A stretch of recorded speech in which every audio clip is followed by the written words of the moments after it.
സ്വാഗതം 9 മണി വാർത്തയിലേക്ക്. പ്രധാന വാർത്തകൾ.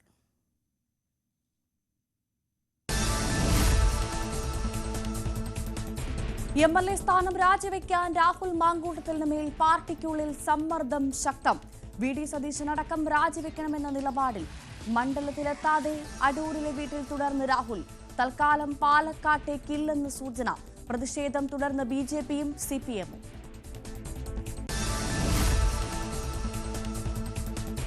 രാഹുൽ മാങ്കൂട്ടത്തിനെതിരായ വെളിപ്പെടുത്തലുകളിൽ നേതാക്കളുടെ പരസ്യ പ്രതികരണങ്ങളിൽ കടുത്ത അതൃപ്തിയിൽ ഹൈക്കമാൻഡ്. പരസ്യ പ്രതികരണങ്ങൾ പാർട്ടിയെ വെട്ടിലാക്കുന്നു.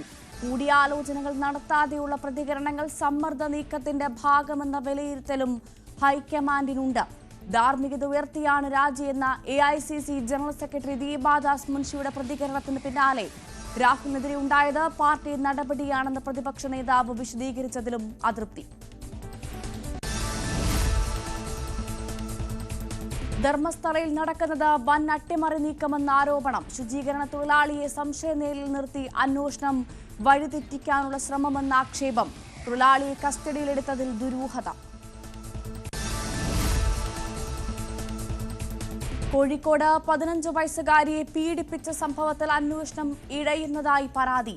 പ്രതികൾക്കായി തിരച്ചിൽ തുടരുന്നുവെന്ന് പോലീസ്. കുട്ടിയെ കാണാൻ സമ്മതിക്കുന്നില്ലെന്ന പരാതിയുമായി മാതാവ്.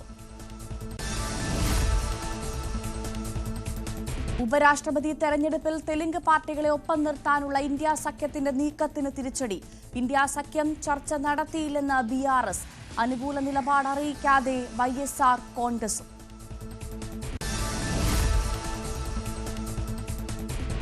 മലപ്പുറം പെരിന്തൽമണ്ണ മണ്ണാർമലയിൽ വീണ്ടും പുലിയെ പിടികൂടാനായി സ്ഥാപിച്ച കൂടിനടുത്തുള്ള നിരീക്ഷണ ക്യാമറയിൽ പുലിയുടെ ദൃശ്യം പതിഞ്ഞു. 3 തവണ പുലി ഇതിന് മുന്നിലൂടെ കടന്നു പോകുന്ന ദൃശ്യങ്ങളാണ് ക്യാമറയിൽ പതിഞ്ഞത്. റഷ്യ-യുക്രൈൻ യുദ്ധം അവസാനിപ്പിക്കാൻ തിരക്കിട്ട ചർച്ചകൾ പുരോഗമിക്കുന്നതിനിടെ റഷ്യൻ തലസ്ഥാനമായ മോസ്കോയെ ലക്ഷ്യമിട്ട് ഡ്രോൺ ആക്രമണം. ഇന്നലെയാണ് മോസ്കോ ഉൾപ്പെടെയുള്ള മേഖലകളെ ലക്ഷ്യമിട്ട് ഡ്രോൺ ആക്രമണമുണ്ടായത്. മോസ്കോയ്ക്ക് നേരെ തൊടുത്തുവിട്ട ഡ്രോൺ റഷ്യൻ വ്യോമ പ്രതിരോധ സംവിധാനം വെടിവെച്ചിട്ടെന്നും റഷ്യ.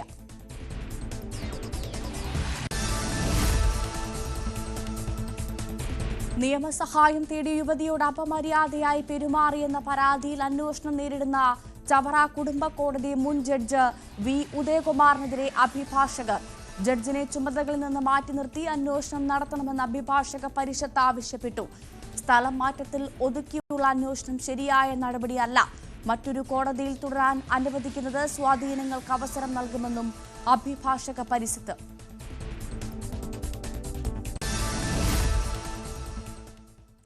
വിശദമായി നോക്കാം. രാഹുൽ മാങ്കൂട്ടത്തിനെതിരായ വെളിപ്പെടുത്തലുകളിൽ നേതാക്കളുടെ പരസ്യ പ്രതികരണങ്ങളിൽ കടുത്ത അതൃപ്തിയിൽ ഹൈക്കമാൻഡ്. പരസ്യ പ്രതികരണങ്ങൾ പാർട്ടിയെ വെട്ടിലാക്കുന്നു. കൂടിയാലോചനകൾ നടത്താതെയുള്ള പ്രതികരണങ്ങൾ സമ്മർദ്ദ നീക്കത്തിന്റെ ഭാഗമെന്ന വിലയിരുത്തലും ഹൈക്കമാൻഡിനുണ്ട്. ധാർമ്മികത ഉയർത്തിയാണ് രാജിയെന്ന AICC ജനറൽ സെക്രട്ടറി ദീപാദാസ് മുൻഷിയുടെ പ്രതികരണത്തിന് പിന്നാലെ രാഹുലിനെതിരെ ഉണ്ടായത് പാർട്ടി നടപടിയാണെന്ന് പ്രതിപക്ഷ നേതാവ് വിശദീകരിച്ചതിലും അതൃപ്തി. MLA സ്ഥാനം ഉടൻ രാജിവെപ്പിച്ചാൽ ഡിസംബറിന് മുൻപ് ഉപതെരഞ്ഞെടുപ്പ് നടക്കുമോ എന്നാണ് നേതൃത്വത്തിലെ ഒരു വിഭാഗത്തിന്റെ ആശങ്ക. അടുത്ത സഭാ സമ്മേളനത്തിൽ രാഹുൽ ഉണ്ടാകാൻ പാടില്ലെന്ന നിലപാടിലാണ് V.D. സതീശൻ. എന്നാൽ ആരോപണം ഉയർന്നപ്പോൾ തന്നെ രാഹുൽ യൂത്ത് കോൺഗ്രസ് അധ്യക്ഷ പദവി ഒഴിഞ്ഞുവെന്നും MLA സ്ഥാനം രാജിവെക്കുന്നത് തിടുക്കത്തിൽ വേണ്ടെന്ന അഭിപ്രായമുള്ളവരും കോൺഗ്രസിലുണ്ട്. അടൂരിലെ വീട്ടിൽ തന്നെ തുടരുകയാണ് രാഹുൽ മാങ്കൂട്ടത്തിൽ. ഡാൻ കുര്യനുമൊപ്പം ശശിനാരായണനും വാർത്തയുടെ വിശദാംശങ്ങളുമായി ചേരുന്നു. ആദ്യം ഡാൻ കുര്യനിലേക്ക്. Dan, V.D. സതീശന്റെ നിലപാട് വ്യക്തമാണ്. പ്രത്യേകിച്ചും MLA സ്ഥാനം രാഹുൽ മാങ്കൂട്ടത്തിൽ രാജിവെക്കുന്നതിൽ രാഹുൽ രാജിവെക്കുമോ? എപ്പോഴത്തേക്കുണ്ടാകും?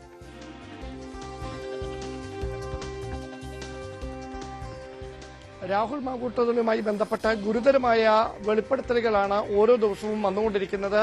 ആരോപണങ്ങൾ ഒരു പരിധി കടന്ന് വ്യക്തിപരമായി രാഹുലിനെ കടന്നാക്രമിക്കുന്നതിനപ്പുറത്തേക്ക് പാർട്ടിയെ മുഴുവൻ വെട്ടിലാക്കുന്ന തരത്തിലേക്ക് മാറുന്ന പശ്ചാത്തലത്തിലാണ് നടപടി അടിയന്തരമായി ഉറപ്പുവരുത്തണമെന്ന ആവശ്യത്തിൽ പ്രതിപക്ഷ നേതാവ് V.D. സതീശൻ ഉൾപ്പെടെ ഒരു വിഭാഗം നേതാക്കൾ ഉറച്ചു നിൽക്കുന്നത്. പക്ഷേ പരസ്യമായി ഇതുമായി ബന്ധപ്പെട്ട് നേതാക്കൾ നടത്തുന്ന പ്രതികരണങ്ങൾ ഹൈക്കമാൻഡിനെ സമ്മർദ്ദത്തിലാക്കുന്ന തരത്തിലേക്ക് മാറിയതോടെയാണ് കടുത്ത അതൃപ്തിയിലേക്ക് ഹൈക്കമാൻഡ് നേതൃത്വം എത്തിയിരിക്കുന്നത്. കഴിഞ്ഞ ദിവസം പ്രതിപക്ഷ നേതാവ് വി ഡി സതീശൻ നടപടി തന്നെയാണ് രാഹുൽ മാങ്കൂട്ടത്തിന്റെ ഭാഗത്തു നിന്നുണ്ടായതെന്നും അത് പ്രാഥമിക നടപടിയാണ്, അതിന് ബാക്കി കാര്യങ്ങൾ അന്വേഷണത്തിന് ശേഷം തുടർ നടപടികളിലേക്ക് കടക്കുകയും ചെയ്യുമെന്ന തരത്തിൽ പ്രതിപക്ഷ നേതാവ് നടത്തിയ പ്രതികരണം പാർട്ടിയെ മുഴുവൻ സമ്മർദ്ദത്തിലാക്കി, നേതൃത്വത്തെയും സമ്മർദ്ദത്തിലാക്കി എന്നൊരു വിലയിരുത്തൽ ഹൈക്കമാൻഡിനുണ്ട്. ദീപദാസ് മുൻഷി അടഞ്ഞ അധ്യായമാണിത് എന്ന് പറഞ്ഞ് വിവാദം അവസാനിപ്പിക്കാനുള്ള ശ്രമം നടത്തി മണിക്കൂറുകൾക്കകമാണ് പ്രതിപക്ഷ നേതാവ് വ്യത്യസ്തമായ ഒരു നിലപാട്, അദ്ദേഹത്തിന്റെ ഉറച്ച നിലപാട്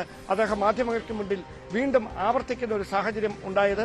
അതോടൊപ്പം കൂടിയാലോചനകൾ നടത്താതെ മുതിർന്ന നേതാക്കൾ ഇതുമായി ബന്ധപ്പെട്ട പ്രസ്താവനകൾ നടത്തുന്നത് പാർട്ടിക്ക് വലിയ തരത്തിൽ ക്ഷീണമുണ്ടാക്കുന്നു എന്ന പൊതുവിലയിരുത്തലിലും ഹൈക്കമാൻഡിനുണ്ട്. ആ ഒരു പശ്ചാത്തലത്തിലാണ് ഇതുമായി ബന്ധപ്പെട്ട മുതിർന്ന നേതാക്കൾ അടക്കമുള്ളവരുമായി വിശദമായി ഈ കാര്യങ്ങൾ ചർച്ച ചെയ്യാനുള്ള ഒരു തീരുമാനത്തിലേക്ക് ഹൈക്കമാൻഡ് എത്തുന്നത്. അങ്ങനെയെങ്കിൽ നമുക്ക് ലഭിക്കുന്ന സൂചനകൾ അനുസരിച്ച് മുൻ KPCC അധ്യക്ഷന്മാർ ഉൾപ്പെടെയുള്ള സംസ്ഥാനത്തെ മുതിർന്ന കോൺഗ്രസ് നേതാക്കൾ സോണിയാഗാന്ധിയെ ഫോണിൽ ബന്ധപ്പെട്ടിട്ടുണ്ട്.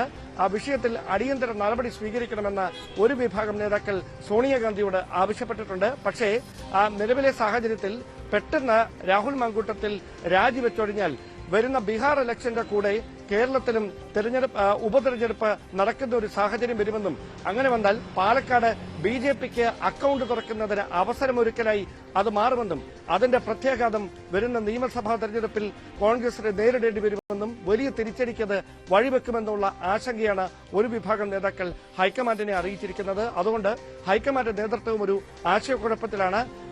നടപടി എന്നവണ്ണം രാഹുൽ യൂത്ത് കോൺഗ്രസിന്റെ അധ്യക്ഷ സ്ഥാനത്ത് നിന്ന് മാറിയതോടെ പാർട്ടി കൈവിട്ടുവെന്ന പ്രതീതി ഉണ്ടായിട്ടുണ്ട്. അതുകൊണ്ട് അതിനപ്പുറത്തേക്കൊരു നടപടി തിടുക്കത്തിൽ വേണ്ട എന്നാണ് ഈ ഒരു വിഭാഗം നേതാക്കൾ ആവശ്യപ്പെടുന്നത്.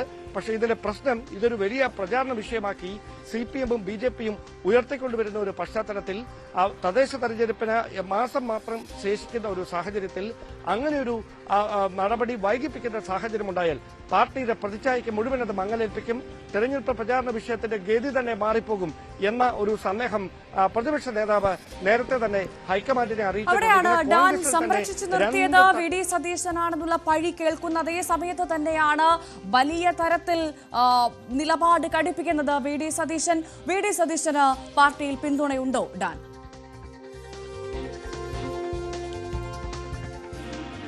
ഒരു വിഭാഗം നേതാക്കളുടെ പിന്തുണ അദ്ദേഹത്തിനുണ്ട് എന്നാണ് നമുക്ക് ലഭിക്കുന്ന സൂചനകൾ. മാത്രവുമല്ല കഴിഞ്ഞ ദിവസങ്ങളിലൊക്കെ പുറത്തു വന്ന വിവരങ്ങൾ അനുസരിച്ച് രാഹുൽ മാങ്കൂട്ടത്തിലുമായി ബന്ധപ്പെട്ട് കൂടുതൽ ചില വെളിപ്പെടുത്തലുകൾ വരാൻ സാധ്യതയുണ്ടെന്നും അതും ഗൌരവ സ്വഭാവത്തിലുള്ളതാണ് എന്ന കാര്യവും പ്രതിപക്ഷ നേതാവിന് നേരത്തെ തന്നെ അറിയാമായിരുന്നു. അത് അറിഞ്ഞുകൊണ്ടാണ് ഒരു തരത്തിലും ഇനി രാഹുൽ മാങ്കൂട്ടത്തിലെ MLA സ്ഥാനത്ത് തുടരാൻ അനുവദിക്കാനാവില്ല എന്ന നിലപാടിൽ അദ്ദേഹം ഉറച്ചു നിൽക്കുന്നത് എന്ന വിവരങ്ങളാണ് അദ്ദേഹവുമായി അടുത്ത വൃത്തങ്ങളിൽ നമുക്ക് ലഭിക്കുന്നത്. മാത്രവുമല്ല അദ്ദേഹം വരുന്ന മാസം തുടങ്ങാനിരിക്കുന്ന നിയമസഭാ സമ്മേളനത്തിൽ രാഹുൽ MLA ആയി നിയമസഭയിൽ UDF-ന്റെ പക്ഷത്തുണ്ടാകാൻ പാടില്ല എന്ന കടുത്ത നിലപാടിലേക്ക് എത്തുന്നത് ഈ ഗുരുതര സ്വഭാവമുള്ള വെളിപ്പെടുത്തലുകൾ പരസ്യമാകാനുള്ള സാധ്യതകൾ മുന്നിൽ കണ്ടുകൊണ്ടാണ് എന്നാണ് പ്രതിപക്ഷ നേതാവുമായി വ്യക്തിബന്ധമുള്ള നേതാക്കളിൽ നിന്ന് നമുക്ക് ലഭിക്കുന്ന സൂചനകൾ. അങ്ങനെയാണെങ്കിൽ ഇങ്ങനെയൊരു സമ്മർദ്ദ നീക്കം, അതായത് ഇന്നലെ ദീപദാസ് മുൻഷി നടത്തിയ പ്രസ്താവനയ്ക്ക് പിന്നാലെ പ്രതിപക്ഷ നേതാവ് നിലപാട് ഘടിപ്പിക്കുന്നു. അതിനുശേഷമാണ് മറ്റൊരു ശബ്ദ സന്ദേശം കൂടി, അതായത് ഈ ഇരയായ യുവതിയെ ഗർഭചിത്രത്തിന് ഭീഷണിപ്പെടുത്തുന്ന ശൈലിയിലുള്ള ഒരു ശബ്ദ സംഭാഷണം കൂടെ പുറത്തായത്. അതോടെ പാർട്ടി കൂടുതൽ പ്രതിരോധത്തിലാകുന്ന ഒരു സാഹചര്യം ഉണ്ടാകുകയായിരുന്നു. എന്തായാലും KPCC അധ്യക്ഷൻ സണ്ണി ജോസഫ് അടക്കം ഈ വിഷയത്തിൽ ഹൈക്കമാൻഡ് നേതൃത്വവുമായി വിശദമായ ചർച്ചകൾ ഇതിനോടകം നടത്തിയിട്ടുണ്ട്.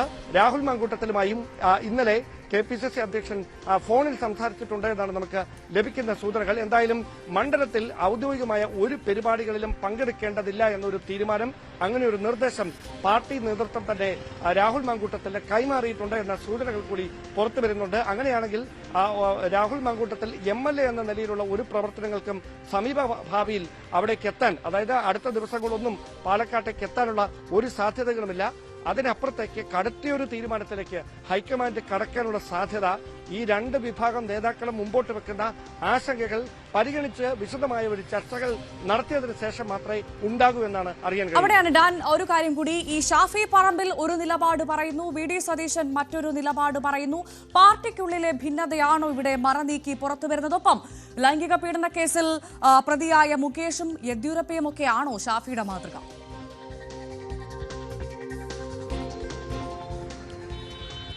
അതായത് KPCCയുടെ നേതൃനിരയിലുള്ള 3 പ്രധാനപ്പെട്ട നേതാക്കൾ അവർ കൃത്യമായി രാഹുൽ മാങ്കൂട്ടത്തിനെതിരെ ഇപ്പോൾ തിടുക്കത്തിലൊരു നടപടി വേണ്ടെന്ന നിലപാടിലാണ് എന്നാണ് നമുക്ക് ലഭിക്കുന്ന വിവരങ്ങൾ. ഷാഫി പറമ്പിൽ ഉൾപ്പെടെ 3 നേതാക്കൾ ആണ് ഈ നിലപാടിൽ ഉറച്ചു നിൽക്കുന്നത് എന്നാണ് നമുക്ക് നമ്മുടെ സോഴ്സുകളിൽ നിന്ന് ലഭിക്കുന്ന വിവരം. അതോടൊപ്പം മറ്റ് നേതാക്കൾ ഈ വിഷയത്തിൽ ഒരു അന്വേഷണം നടത്തണം, പാർട്ടി തല അന്വേഷണം നടത്തണം. ഇതിനു മുമ്പും ആരോപണങ്ങൾ ഉണ്ടായപ്പോഴൊക്കെ അത്തരത്തിലായിരുന്നു കാര്യങ്ങൾ മുമ്പോട്ട് കൊണ്ടുപോയത്. നിലവിൽ ആരും തന്നെ പരസ്യമായ ഒരു പരാതിയുമായി നിയമ സംവിധാനങ്ങളുടെ അടുത്തേക്ക് എത്താത്ത ഒരു സാഹചര്യമാണ് അവർ ചൂണ്ടിക്കാണിക്കുന്നത്. അതിനിടയിലാണ് കഴിഞ്ഞ ദിവസം വനിതാ കമ്മീഷൻ സ്വമേധയാ ഈ വിഷയത്തിൽ ഇടപെടുകയും കേസെടുക്കുകയും സംസ്ഥാന പോലീസ് മേധാവിയോട് അന്വേഷണം നടത്താൻ ആവശ്യപ്പെടുകയും ചെയ്യുന്ന ഒരു സാഹചര്യം ഉണ്ടായിരിക്കുന്നത്. ഈ നീക്കം കരുതലോടെ തന്നെയാണ്, ജാഗ്രതയോടെ തന്നെയാണ് കോൺഗ്രസ് നേതൃത്വവും ഹൈക്കമാൻഡും നിരീക്ഷിക്കുന്നത്. അതുകൊണ്ട് തന്നെ സംസ്ഥാന കോൺഗ്രസ് നേതൃത്വം ഇതുമായി ബന്ധപ്പെട്ട് സംസ്ഥാനത്തുണ്ടാകുന്ന രാഷ്ട്രീയ സാഹചര്യങ്ങൾ കൃത്യമായി ഹൈക്കമാൻഡിനെ ധരിപ്പിച്ചിട്ടുണ്ട്. ദീപദാസ് മുൻഷി അടക്കം ഈ വിഷയങ്ങളിൽ മുതിർന്ന നേതാക്കളുമായി കൂടിയാലോചനകൾ നടത്തുന്നുണ്ട്. അതുകൊണ്ട് തിടുക്കത്തിലൊരു നടപടിയിലേക്ക് കടക്കുക എന്ന പ്രതിപക്ഷ നേതാവിന്റെ ആവശ്യം അത് എത്ര കണ്ട് പ്രായോഗികമായി പരിഗണിക്കും എന്നത് ഈ ഞാൻ നേരത്തെ സൂചിപ്പിച്ച രാഷ്ട്രീയ സാഹചര്യങ്ങൾ കൂടി വിലയിരുത്തിയതിനു ശേഷം മാത്രമേ അങ്ങനൊരു തീരുമാനത്തിലേക്ക് ഹൈക്കമാൻഡ് എത്തുമെന്നാണ് ഇപ്പം ഏറ്റവും ഒടുവിൽ ലഭിക്കുന്ന വിവരം. കാരണം മുതിർന്ന നേതാക്കൾ തന്നെയാണ് ഹൈക്കമാൻഡിനെ ഇതിന്റെ രാഷ്ട്രീയ പ്രത്യാഘാതങ്ങൾ, അതായത് ഏതെങ്കിലും വിധേനെ രാഹുൽ മാങ്കൂട്ടത്തിനെ ഇപ്പോൾ മാറ്റുന്നത് പാർട്ടിക്ക് ഒരു ക്ലീൻ ഇമേജ് നൽകുമെന്ന അവകാശവാദം മുന്നിൽ നിർത്തി ഇപ്പോൾ രാഹുലിനെതിരെ അങ്ങനെ നടപടി ഉറപ്പാക്കുകയും സമീപഭാവിയിൽ തൊട്ടടുത്ത് തന്നെ ബീഹാർ ഇലക്ഷനൊപ്പം ഒരു ഉപതെരഞ്ഞെടുപ്പിന് പാലക്കാട് വേദിയാകുകയും ചെയ്യുന്നൊരു സാഹചര്യത്തിലേക്ക് കാര്യങ്ങൾ മാറിയാൽ ഒരുപക്ഷെ അത് കൈവിട്ടു പോകാനുള്ള സാധ്യതയുണ്ട്. അവിടെ UDF നേരിടേണ്ടി വരുന്ന വെല്ലുവിളി ചെറുതായിരിക്കില്ല. നമുക്കറിയാം, ഇഞ്ചോടിഞ്ച് പോരാട്ടമാണ് കഴിഞ്ഞ തെരഞ്ഞെടുപ്പുകളിലെല്ലാം പാലക്കാട് നടന്നത്. അവിടെ 2ാം സ്ഥാനത്ത് BJP ഉണ്ടായിരുന്നു. ആ BJP ശക്തമായ ഒരു രാഷ്ട്രീയ പ്രചാരണവുമായി അവിടെ രംഗത്തെത്തിയാൽ ഒരുപക്ഷെ മണ്ഡലം കൈവിട്ടു പോകുന്ന സാഹചര്യം വരും. അങ്ങനെയെങ്കിൽ BJPക്ക് അക്കൌണ്ട് തുറക്കാൻ UDF അവസരമൊരുക്കിയെന്ന പഴി രാഷ്ട്രീയ പ്രചാരണം അവിടെ ഉണ്ടാകുന്ന സാഹചര്യമുണ്ടാകും. അതിന്റെ പ്രത്യാഘാതം അടുത്ത വർഷം 5ാം മാസത്തിലോ ഉണ്ടാകാൻ പോകുന്ന നിയമസഭാ തെരഞ്ഞെടുപ്പിനെ വരെ സ്വാധീനിക്കും. അത് കേരളത്തിൽ UDFന്റെ സകല സാധ്യതകൾക്കും മങ്ങലേൽപ്പിക്കുന്ന തരത്തിലേക്ക് വരെ മാറും എന്ന ആശങ്കയാണ് ഒരു വിഭാഗം നേതാക്കൾ ഹൈക്കമാൻഡിനെ അറിയിച്ചിരിക്കുന്നത്. തുടരുക. ഇപ്പോൾ ശശിനാരായണൻ കൂടി നമുക്കൊപ്പം ചേർന്നു. ശശിനാരായണൻ, പാലക്കാട് കാലുകുത്തിക്കാൻ അനുവദിക്കില്ല രാഹുൽ മാങ്കൂട്ടത്തിൽ എന്നാണ് പ്രതിപക്ഷം, പ്രധാനമായും BJPയും CPM ഒക്കെ ഒന്നടങ്കം പറയുന്നത്. ഇതേ സാഹചര്യത്തിൽ ഇന്നലെ അദ്ദേഹത്തിന്റെ രാഹുൽ മാങ്കൂട്ടത്തിന്റെ വീട്ടിൽ പാലക്കാടുള്ള ചില കോൺഗ്രസ് നേതാക്കൾ എത്തി എന്നുള്ള വിവരങ്ങൾ വരുന്നു. അതെന്തിനാണ്? രാഹുൽ മാങ്കൂട്ടത്തിൽ ഇപ്പോഴും വീട്ടിൽ തന്നെ തുടരുകയാണോ ശശിനാരായണൻ? തീർച്ചയായും രാഹുൽ മാങ്കൂട്ടം ഇപ്പോഴും വീട്ടിൽ തന്നെ തുടരുകയില്ല. കഴിഞ്ഞ 3 ദിവസമായി അദ്ദേഹം വീടിന് പുറത്ത് ഇറങ്ങിയിട്ടില്ല. കാരണം അത്തരമൊരു സാഹചര്യം നിലനിൽക്കുന്നു. ഇന്നലെയാണ് രാഹുൽ മാങ്കൂട്ടം ഒരു ഉച്ചയ്ക്ക് ശേഷം വാർത്താ സമ്മേളനം വിളിച്ചത്. അത് വിളിക്കാൻ കാരണം ഷാഫി പറമ്പിലിന്റെ വാർത്താ സമ്മേളനം വന്നതിന് പിന്നാലെയാണ് ഉച്ചയ്ക്ക് ശേഷം മാധ്യമങ്ങളെ കാണാൻ അദ്ദേഹം തീരുമാനിച്ചത്. അതിനൊരു കാരണം കൂടിയുണ്ട്. ചില പ്രതിരോധങ്ങൾ, തന്റെ ഭാഗത്ത് ചില തെളിവുകളുണ്ട്, ശബ്ദ സന്ദേശങ്ങൾ അടക്കമുള്ള ചില തെളിവുകളുണ്ട് എന്നുള്ള കാര്യങ്ങൾ തുറന്നു പറയുന്നതിന് വേണ്ടിയാണ് രാഹുൽ മാങ്കൂട്ടം ഒരു വാർത്താ സമ്മേളനത്തിന് തയ്യാറായത്. പക്ഷേ ഉച്ചയ്ക്ക് അതിനു മുമ്പ് തന്നെ ചില ആരോപണങ്ങൾ കൂടി രാഹുൽ മാങ്കൂട്ടത്തിനെതിരെ വരികയുണ്ടായി. അത്തരത്തിൽ ഒരു പ്രതിരോധം രാഹുൽ മാങ്കൂട്ടമുണ്ടായി. തന്നെയുമല്ല, സംസ്ഥാന നേതാക്കൾ രാഹുൽ പ്രത്യേകിച്ച് VD സതീശൻ പ്രതിപക്ഷ നേതാവ് നേരിട്ട് വിളിച്ച് വാർത്താ സമ്മേളനം നടത്താൻ പാടില്ല എന്ന് വിളിച്ച് ഒഴിവാക്കണമെന്ന് ആവശ്യപ്പെടുകയായിരുന്നു. അതിനെ തുടർന്നാണ് ഒരു 4 മണിയോടുകൂടി ഉച്ചയ്ക്ക് വിളിച്ച വാർത്താ സമ്മേളനം രാഹുൽ മാങ്കൂട്ടം ഒഴിവാക്കിയത്.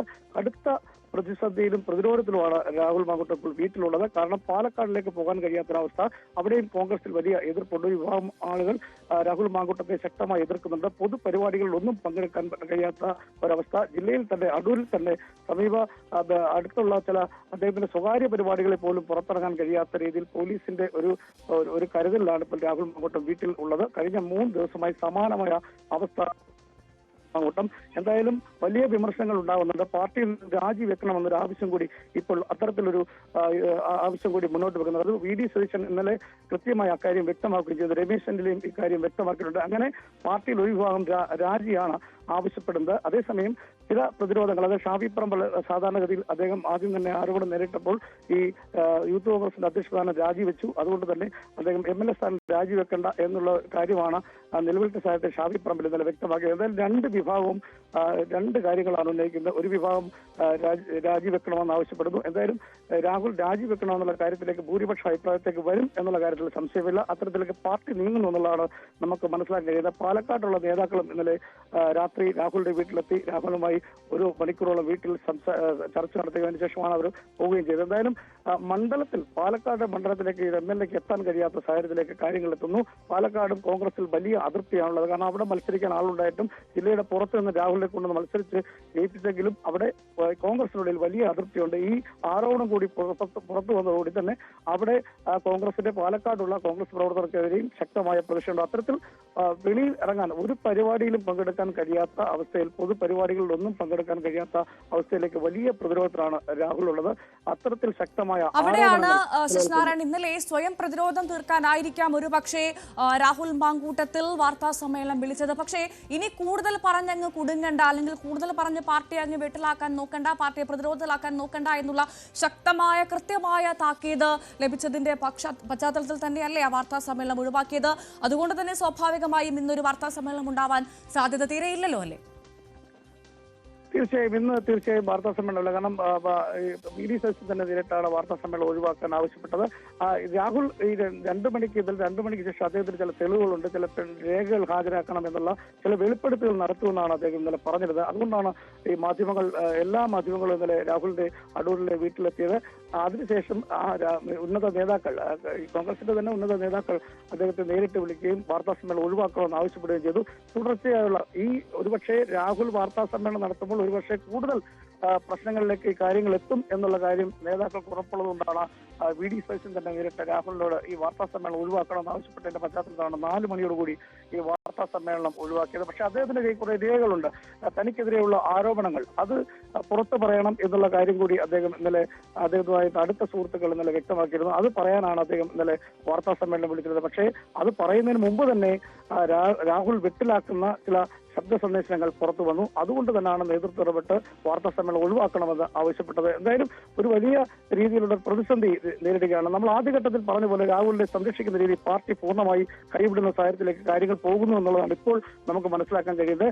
നേരത്തെ പാർട്ടി യൂത്ത് കോൺഗ്രസ് അധ്യക്ഷ സ്ഥാനം രാഹുൽ രാജിവെച്ചതോടുകൂടി ഈ പ്രശ്നം ഒഴിവായി എന്നൊരു നിലയിലാണ് പാർട്ടി ഉണ്ടായിരുന്നെങ്കിലും ഉന്നത നേതാക്കൾ രമേശ് ചെന്നിത്തലയടക്കം അസന്നദ്ധികമായി പറയുകയും ചെയ്തു. VD സതീശൻ ഇത് കൃത്യമായി ആ കാര്യം 24 മണിക്കൂറിനകം തന്നെ നടപടി ഉണ്ടാകുന്ന ഒരു മുന്നറിയിപ്പ് കൊടുത്തു. അത്തരത്തിൽ പാർട്ടി രാഹുലിനെ കൈവിടുന്നു എന്നുള്ള കാര്യം നമുക്ക് ഈ സാഹചര്യത്തിൽ പറയാൻ പറ്റും. എന്തായാലും വരും മണിക്കൂറുകളിൽ ഇതിലൊരു വ്യക്തത ഉണ്ടാവും. പാർട്ടി കൂടിയാലോചന ശേഷം AICCയുടെ കൂടി അംഗീകാരം, ഒരു വിവരം കൂടി, അവിടുത്തെ ഒരു വിവരം കൂടി ലഭിച്ചതിന് ശേഷമായിരിക്കും ഒരു അന്തിമ തീരുമാനത്തിലേക്ക് എത്തുക. എന്തായാലും ഒരു അതൃപ്തി നേതാക്കൾക്കിടയിലുണ്ട്. ഇലക്ഷൻ വരുന്നു, തിരഞ്ഞെടുപ്പ് വരുന്നു. ഇതിനെല്ലാം ഒരു പശ്ചാത്തലം ഈ രാഹുലിന്റെ വിഷയം വലിയ തെരഞ്ഞെടുപ്പ് ആയുധമായി ഉപയോഗിക്കും. അത് പാർട്ടിക്ക് വലിയ ക്ഷീണം ഉണ്ടാക്കുമെന്നുള്ള കാര്യത്തിൽ സംശയമില്ല. അതുകൊണ്ട് തന്നെ കടുത്ത നടപടിയിലേക്ക് പോകാൻ സാധ്യതയുണ്ട്. രാജിയായിരിക്കും അന്തിമമായി ഉണ്ടായിരിക്കുക. അത് ആവശ്യപ്പെടുമെന്നുള്ളതാണ് നമുക്ക് മനസ്സിലാക്കാൻ കഴിയുന്നത്. പക്ഷേ അതേസമയം പാലക്കാട് ഒരു ഉപതെരഞ്ഞെടുപ്പ് നടന്നാൽ നേരത്തെ ഡാൻ സൂചിപ്പിച്ച പോലെ അവിടെ BJPക്ക് ഒരു അവസരം UDF ഉണ്ടാക്കി കൊടുത്തല്ല, കോൺഗ്രസ് ഉണ്ടാക്കി കൊടുത്തു എന്നുള്ള കാര്യം കൂടി, ഒരു ആരോപണം കൂടി പുറത്തു വരും. എന്തായാലും വലിയ രീതിയിലുള്ള ഒരു ആശങ്ക പാർട്ടിക്കിടയിലുണ്ട്. പക്ഷേ രാജി അല്ലാതെ മറ്റു മാർഗം ഈ കാര്യത്തിൽ ഇല്ല എന്നൊരു കാര്യമാണ് ഭൂരിഭാഗ അഭിപ്രായത്തിലേക്ക് എത്തുന്നു എന്നുള്ളതാണ് ഇപ്പോഴത്തെ സൂചനകൾ നമുക്ക് മനസ്സിലാക്കാൻ കഴിയുന്നത്. തീർച്ചയായും എന്തായാലും പ്രധാനമായും ഷാഫി പറമ്പിലുമൊപ്പം VD സതീശനും 2 നിലപാട് പറയുമ്പോൾ കോൺഗ്രസിന്റെ രാഷ്ട്രീയ താല്പര്യങ്ങൾക്ക് അതീതമായി മറ്റ് ചില സമവാക്യങ്ങളുടെ സൂചനയാണ് ഷാഫി പറമ്പിൽ നൽകുന്നതെന്ന കാര്യത്തിൽ സംശയമില്ല. കോൺഗ്രസിനകത്ത് വലിയ അഭ്യൂഹങ്ങൾക്ക് വഴിമരുന്നിടുന്നതാണ് ഇന്നലെ ഷാഫി പറമ്പിൽ പറഞ്ഞ അദ്ദേഹത്തിന്റെ വാക്കുകൾ, അദ്ദേഹത്തിന്റെ നിലപാടെന്ന കാര്യത്തിൽ സംശയമില്ല. നമ്മൾ കേട്ടതാണ് ദീപാദാസ് മുൻഷിയുടെ വാക്കുകൾ. ദിസ് എ ക്ലോസ് ചാപ്റ്റർ എന്നാണ് ദീപാദാസ് മുൻഷി ഇന്നലെ പറഞ്ഞത്. രാഹുലിനെതിരായ നടപടി അവസാനിച്ചു എന്ന് ദീപാദാസ് മുൻഷി പറഞ്ഞ അതേ ഘട്ടത്തിൽ തന്നെയാണ് ആദ്യഘട്ടമേ ആയിട്ടുള്ളൂ നടപടിയുടേതെന്ന് VD സതീശൻ പറഞ്ഞത്. ഒരു ഘട്ടം മാത്രമേ ആയിട്ടുള്ളൂ എന്നാണ് ഇന്നലെ VD സതീശൻ പറഞ്ഞത്. അപ്പോൾ ഇതുമായി ബന്ധപ്പെട്ട് കേരളം തീരുമാനമെടുക്കുമോ അല്ലെങ്കിൽ ഹൈക്കമാൻഡ് ഇടപെടുമോ എന്നുള്ള കാര്യമാണ് ഇനി അറിയാനുള്ളത്. എന്തായാലും സംഘടനയ്ക്ക് അഭികാമ്യനല്ലാത്ത ഒരാളെ എങ്ങനെ ജനത്തിന്റെ പ്രതിനിധിയായി മാറ്റി നിർത്തുമെന്നുള്ള ചോദ്യത്തിന് ഉത്തരം പറഞ്ഞേ മതിയാകൂ. വളരെ വേഗം തീരുമാനമെടുത്താൽ വലിയ തരത്തിൽ പ്രതിരോധത്തിലാവാതെ പാർട്ടിക്ക് രക്ഷപ്പെടാം. ശശിനാരായണനുമൊപ്പം ഡാൻ കുര്യനുമാണ് വിവരങ്ങൾ നൽകിയത്. നന്ദി. ഒരിടവേള.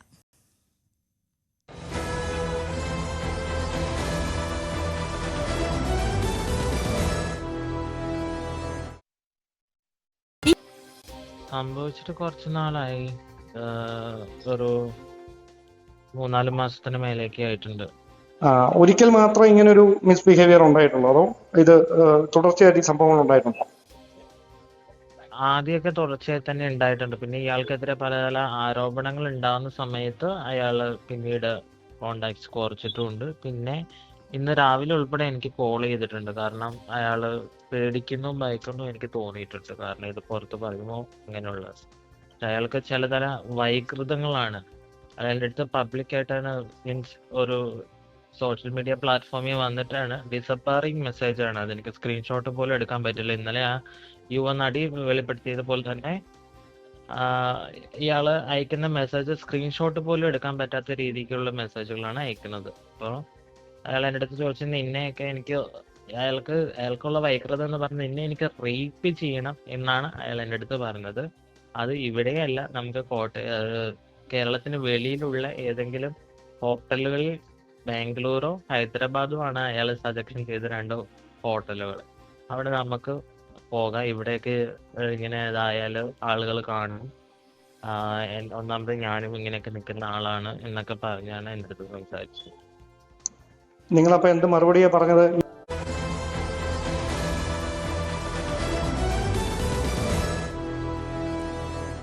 വളരെ പ്രധാനപ്പെട്ട ഒരു വാർത്ത വരുന്നു. പത്തനംതിട്ട മുൻ SP-ക്കെതിരെ ഗുരുതര പരാതിയുമായി വനിതാ SI-മാർ ലൈംഗിക ചുവയോടെ സന്ദേശങ്ങൾ അയച്ചു. അനുകൂല സമീപനം ഉണ്ടായില്ലെങ്കിൽ ശിക്ഷണ മനോഭാവമെന്ന മറുപടി ലഭിക്കുന്നു. പരാതിയിൽ വനിതാ SI-മാരുടെ മൊഴി രേഖപ്പെടുത്തിയ റേഞ്ച് DIG തുടരന്വേഷണം നടത്തണമെന്നാവശ്യപ്പെട്ട് സംസ്ഥാന പോലീസ് മേധാവിക്ക് റിപ്പോർട്ട് കൈമാറി. DGPയുടെ നിർദ്ദേശത്തിന്റെ അടിസ്ഥാനത്തിൽ അന്വേഷണം തുടങ്ങിയെന്ന വിവരം ഡാൻ കുര്യൻ നൽകും. വാർത്തയുടെ വിശദാംശങ്ങൾ. ഡാൻ, വളരെ ഗൗരവമുള്ളൊരു വാർത്തയാണ് ഇപ്പോൾ വരുന്നത്. പത്തനംതിട്ട മുൻ SP-ക്കെതിരെ ഗുരുതര പരാതിയുമായി വനിതാ SI-മാർ തന്നെ രംഗത്ത് വന്നു.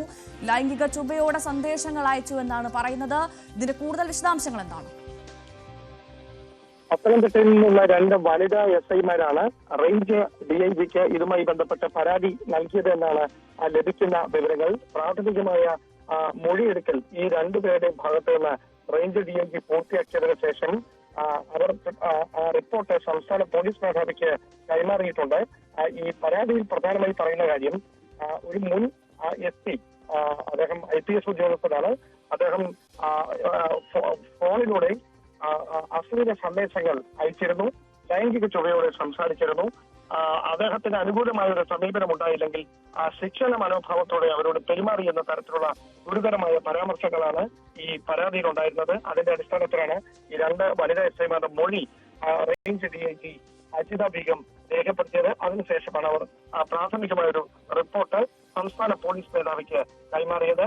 സംസ്ഥാന പോലീസ് മേധാവി റവാദ ചന്ദ്രശേഖർ ഇതുമായി ബന്ധപ്പെട്ട് കൃത്യമായി ഒരു പ്രത്യേക അന്വേഷണത്തിന് രൂപം നൽകിയിട്ടുണ്ട്. അദ്ദേഹം ആ അന്വേഷണം ആരംഭിച്ചതായാണ്, ഒരു ഇന്റേണൽ എൻക്വയറി ആരംഭിച്ചതായാണ് നമുക്ക് ലഭിക്കുന്ന സൂചനകൾ. ആ അന്വേഷണത്തിന്റെ കൂടി അടിസ്ഥാനത്തിൽ ഇദ്ദേഹത്തിനെതിരെ അച്ചടക്ക നടപടി ഉണ്ടാകുകയും മുൻ ഉദ്യോഗസ്ഥരെതിരെ അച്ചടക്ക നടപടി ഉടൻ തന്നെ ഉണ്ടാകുമെന്ന വിവരങ്ങളാണ് പുറത്തു വരുന്നത്. ഇവർക്ക് അയച്ച ഫോൺ സന്ദേശങ്ങളടക്കം വെച്ചുകൊണ്ടാണ്, ഈ തെളിവുകളടക്കം കൈമാറിക്കൊണ്ടാണ് ഈ പരാതി സംസ്ഥാന പോലീസ് മേധാവിയുടെ പക്കലേക്ക് ഇപ്പോൾ എത്തിയിരിക്കുന്നത്. വളരെ പ്രധാനപ്പെട്ട ഒരു വാർത്തയാണ്. പത്തനംതിട്ട മുൻ SP-ക്കെതിരെ ഗുരുതര പരാതിയുമായി വനിതാ SI-മാർ രംഗത്തെത്തിയിരിക്കുന്നു. ലൈംഗിക ചുവയോടെ സന്ദേശങ്ങൾ അയച്ചു, അനുകൂല സമീപനം ഉണ്ടായില്ലെങ്കിൽ ശിക്ഷണ മനോഭാവത്തോടുകൂടി പെരുമാറി തുടങ്ങിയവയാണ് ആരോപണം. ഡാൻ കുര്യനാണ് വിവരങ്ങൾ നൽകിയത്. നിയമസഹായം തേടിയ യുവതിയോട് അപമര്യാദയായി പെരുമാറിയെന്ന പരാതിയിൽ അന്വേഷണം നേരിടുന്ന ചവറ കുടുംബ കോടതി മുൻ ജഡ്ജ് V ഉദയകുമാറിനെതിരെ അഭിഭാഷകർ. ജഡ്ജിനെ ചുമതലകളിൽ നിന്ന് മാറ്റി നിർത്തിവേണം അന്വേഷണം നടത്തണമെന്നാണ് അഭിഭാഷക പരിഷത്ത് ആവശ്യപ്പെടുന്നത്. സ്ഥലം മാറ്റത്തിൽ ഒതുക്കിയുള്ള അന്വേഷണം ശരിയായ നടപടിയല്ല. മറ്റൊരു കോടതിയിൽ തുടരാൻ അനുവദിക്കുന്നത് സ്വാധീനങ്ങൾക്ക് അവസരം നൽകുമെന്നും അഭിഭാഷക പരിഷത്ത് പ്രതികരിച്ചു. വിനീഷ് വിവരങ്ങളുമായി ചേരുന്നു. വിനീഷ്, എന്തൊക്കെയാണ് പ്രധാനമായും അഭിഭാഷക പരിഷത്തിന്റെ ആവശ്യങ്ങൾ, വിവരങ്ങൾ? ഭവ്യ, സംഭവവുമായി ബന്ധപ്പെട്ട് വലിയ രീതിയിലുള്ള ഒരു പ്രതിഷേധം ആണ് ഉയർന്നു വരുന്നത്. ചവറ കുടുംബ കോടതി മുൻ ജഡ്ജി V ഉദയകുമാറിനെതിരെയാണ് കഴിഞ്ഞ ദിവസം നടപടി ഉണ്ടായത്. കഴിഞ്ഞ 19-നാണ് നിയമസഹായം തേടിയ യുവതിയോട് അപമര്യാദയായി പെരുമാറി എന്ന ഒരു പരാതിയിൽ എതിരെ അന്വേഷണം ആരംഭിച്ചിരിക്കുന്നത്. കൊല്ലം MS City കോടതിയിലേക്ക് ജഡ്ജി സ്ഥലം മാറ്റിയ സാഹചര്യം ഉണ്ടായിരുന്നു. എന്നാൽ ഈ ലൈംഗിക ആരോപണം നേരിടുന്ന ജഡ്ജിനെതിരെ അഭിഭാഷക സംഘടനകളും പ്രതിഷേധവുമായി എത്തിയിട്ടുണ്ട്. ഇയാൾ ജഡ്ജിനെ സസ്പെൻഡ് ചെയ്യണം എന്നുള്ള വലിയൊരു ആവശ്യമാണ് ഉയർന്നു വന്നിരിക്കുന്നത്. അതുപോലെ തന്നെ ഇപ്പോൾ നിലവിൽ സർവീസിൽ തുടരുന്നുണ്ട്. MACT കോടതിയിലാണ് ചാർജ് എടുത്തതെങ്കിലും നിലവിൽ അവധിയിലാണ്. അടുത്ത സിറ്റിംഗിനായി എത്തുകയാണെങ്കിൽ വലിയ രീതിയിലുള്ള പ്രതിഷേധങ്ങൾക്ക് വഴിവെക്കുമെന്നാണ് അഭിഭാഷക സംഘടനകൾ ഒരു മാധ്യമങ്ങളോട് അല്പസമയം മുന്നേ പറഞ്ഞത്. ഇതുമായി ബന്ധപ്പെട്ട് ഈ ബാർ അസോസിയേഷനിലും വലിയ രീതിയിലുള്ള അമർഷം ഉയർന്നു വന്നിട്ടുണ്ട്. സംഭവവുമായി ബന്ധപ്പെട്ട് തന്നെ നിയമപരമായിട്ട് മുന്നോട്ട് പോകാൻ തന്നെയാണ് ഇരയുടെയും തീരുമാനം. ഭവ്യ. ശരി, എസ് വിനീഷാണ് വിവരങ്ങൾ നൽകിയത്.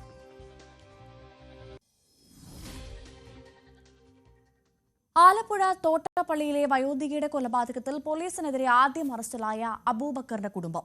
അബൂബക്കർ അല്ല കൊലയാളി എന്ന് തെളിഞ്ഞിട്ടും ഇല്ലാത്ത തെളിവുണ്ടാക്കി കുടുക്കാൻ ശ്രമിച്ചുവെന്നാണ് കുടുംബത്തിന്റെ ആരോപണം. അബൂബക്കർ റംലയുടെ വീട്ടിൽ പോയത് കത്ത് നൽകാനാണെന്നും ഇതിന്റെ പേരിൽ കൊലപാതകിയാക്കിയെന്നും മകൻ റാഷിം പറഞ്ഞു. പിതാവ് ഇതിൽ പെടുത്തുകയായിരുന്നു ഇവിടുത്തെ പോലീസ് ഉദ്യോഗസ്ഥർ. അദ്ദേഹം ഒരു സാധുവായ മനുഷ്യനാണ്. എനിക്ക് പറയാനാണെങ്കിൽ വാക്കുകൾ കിട്ടുന്നില്ല.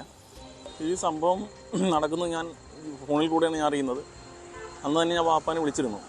അത് കഴിഞ്ഞ് 2 ദിവസം കഴിഞ്ഞ് വാപ്പ അതിന് വീട്ടിലേക്ക് വന്നിരുന്നു. അപ്പം ഞാൻ വാപ്പാടുത്ത് ഇതിനെപ്പറ്റി സംസാരിച്ചപ്പോഴത്തേക്കും കാര്യങ്ങളെല്ലാം പറഞ്ഞു. അവസാനം വാപ്പ എന്നെ എടുത്തിട്ട് കാര്യം പറഞ്ഞു, മോനെ ഇത് എന്നെ കുരുക്കാനുള്ള ഒരു ഇതിലേക്കാണ് പോകുന്നതെന്ന് വാപ്പ പറഞ്ഞു. കഴിഞ്ഞ ദിവസം വെള്ളിയാഴ്ച ദിവസം ഒരു 8 മണിയായപ്പോഴത്തേക്കും അമ്പലപ്പുഴ സ്റ്റേഷനിൽ തന്നെ വിളിച്ചിരുന്നു. ഒരു വാപ്പിനെ കൊണ്ട് അവർ തെളിവെടുപ്പിനായിട്ട് കൊണ്ടുവരികയായിരുന്നു. അതിനുശേഷം വാപ്പിയെ കൊണ്ടുവന്നു. ഞാൻ എൻ്റെ വാപ്പാനെ കണ്ടു. ഞാൻ സീരെടുത്ത് സാറേ ഞാൻ വാപ്പനെ ഒന്ന് പോയി കണ്ടോട്ടെ എന്ന് ചോദിച്ചു. ആദ്യം വേണ്ടെന്ന് പറഞ്ഞു. അപ്പം എന്തിനാണെന്ന് ചോദിച്ചു. ഞാൻ പറഞ്ഞു സാറേ ഒന്ന് സമാധാനിപ്പിക്കാനാണെന്ന്. എൻ്റെ വാപ്പ എന്നെ കണ്ടപ്പം കെട്ടിപ്പിടിക്കുകയെ കരയുക വാപ്പി ചെയ്തു. മോനെ എന്നെ പെടുത്തിയാണെന്ന് വാപ്പി പറഞ്ഞിട്ടുണ്ട്. അത് വാപ്പി ഒരിക്കലും വാപ്പി ഇങ്ങനെ ചെയ്യത്തില്ല. ഇത് കളവാണ്. ഒരു പോലീസ് ഓഫീസർ പേര് നവാസ് എന്നോ അങ്ങോട്ടാണ്. ഞാൻ അദ്ദേഹത്തിന് നിജസ്ഥിതി അറിയാൻ വേണ്ടി ചെന്ന് ചോദിച്ചായിരുന്നു എന്താണെന്നുള്ളത്. അപ്പം അദ്ദേഹം പറഞ്ഞത് ഫോൺ വാപ്പ കൃത്യം നടത്തിയതിന് ശേഷം അവിടുന്ന് ഫോൺ എടുത്ത് പള്ളി കോമ്പൗണ്ടിൽ കൊണ്ടുവന്ന് അത് ഓഫ് ചെയ്തെന്നാണ് പറഞ്ഞത്. അതുകൊണ്ട് പള്ളിയുടെ അകത്ത് കൊണ്ട് വെച്ചു ഒളിപ്പിച്ചു. അതിനുശേഷം ഒരു രാവിലെ ആയപ്പോഴത്തേക്കും വെളുക്കാറായപ്പം പാപ്പി ആ ഫോൺ അങ്ങ് എടുത്ത് സൈക്കിളിൽ തോട്ടപ്പള്ളിയിലേക്ക് പോയെന്നാണ് എൻ്റെ അടുത്ത് ആ നവാസ് എന്ന് പറഞ്ഞ ആ ഒരു പോലീസ് ഉദ്യോഗസ്ഥൻ പറഞ്ഞത്. ഇപ്പം കിട്ടിയിരിക്കുന്നത് വാപ്പി എടുത്ത് എന്ന് പറയപ്പെടുന്ന ആ ഫോണാണ് ഇപ്പോൾ നിലവിൽ കിട്ടിയിരിക്കുന്നത്. നിരപരാധിയാണ് എൻ്റെ വാപ്പ. അവിടെ ഇപ്പോൾ വാപ്പ അവിടെ ജോലി 20 വർഷത്തിന് മേളിലായി.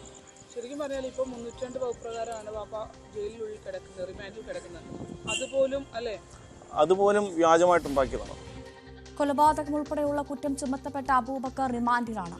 ശരണ്യ സ്നേഹജൻ വിവരങ്ങളുമായി ചേർന്നു. ശരണ്യ, ഈ അബൂബക്കർ അദ്ദേഹം പ്രതി അല്ലെങ്കിൽ കൊലപാതകി അല്ലെങ്കിൽ കുറ്റം ചെയ്തിട്ടില്ലെങ്കിൽ ഒരു ദിവസം പോലും ജയിലിൽ കിടക്കേണ്ട കാര്യമില്ല.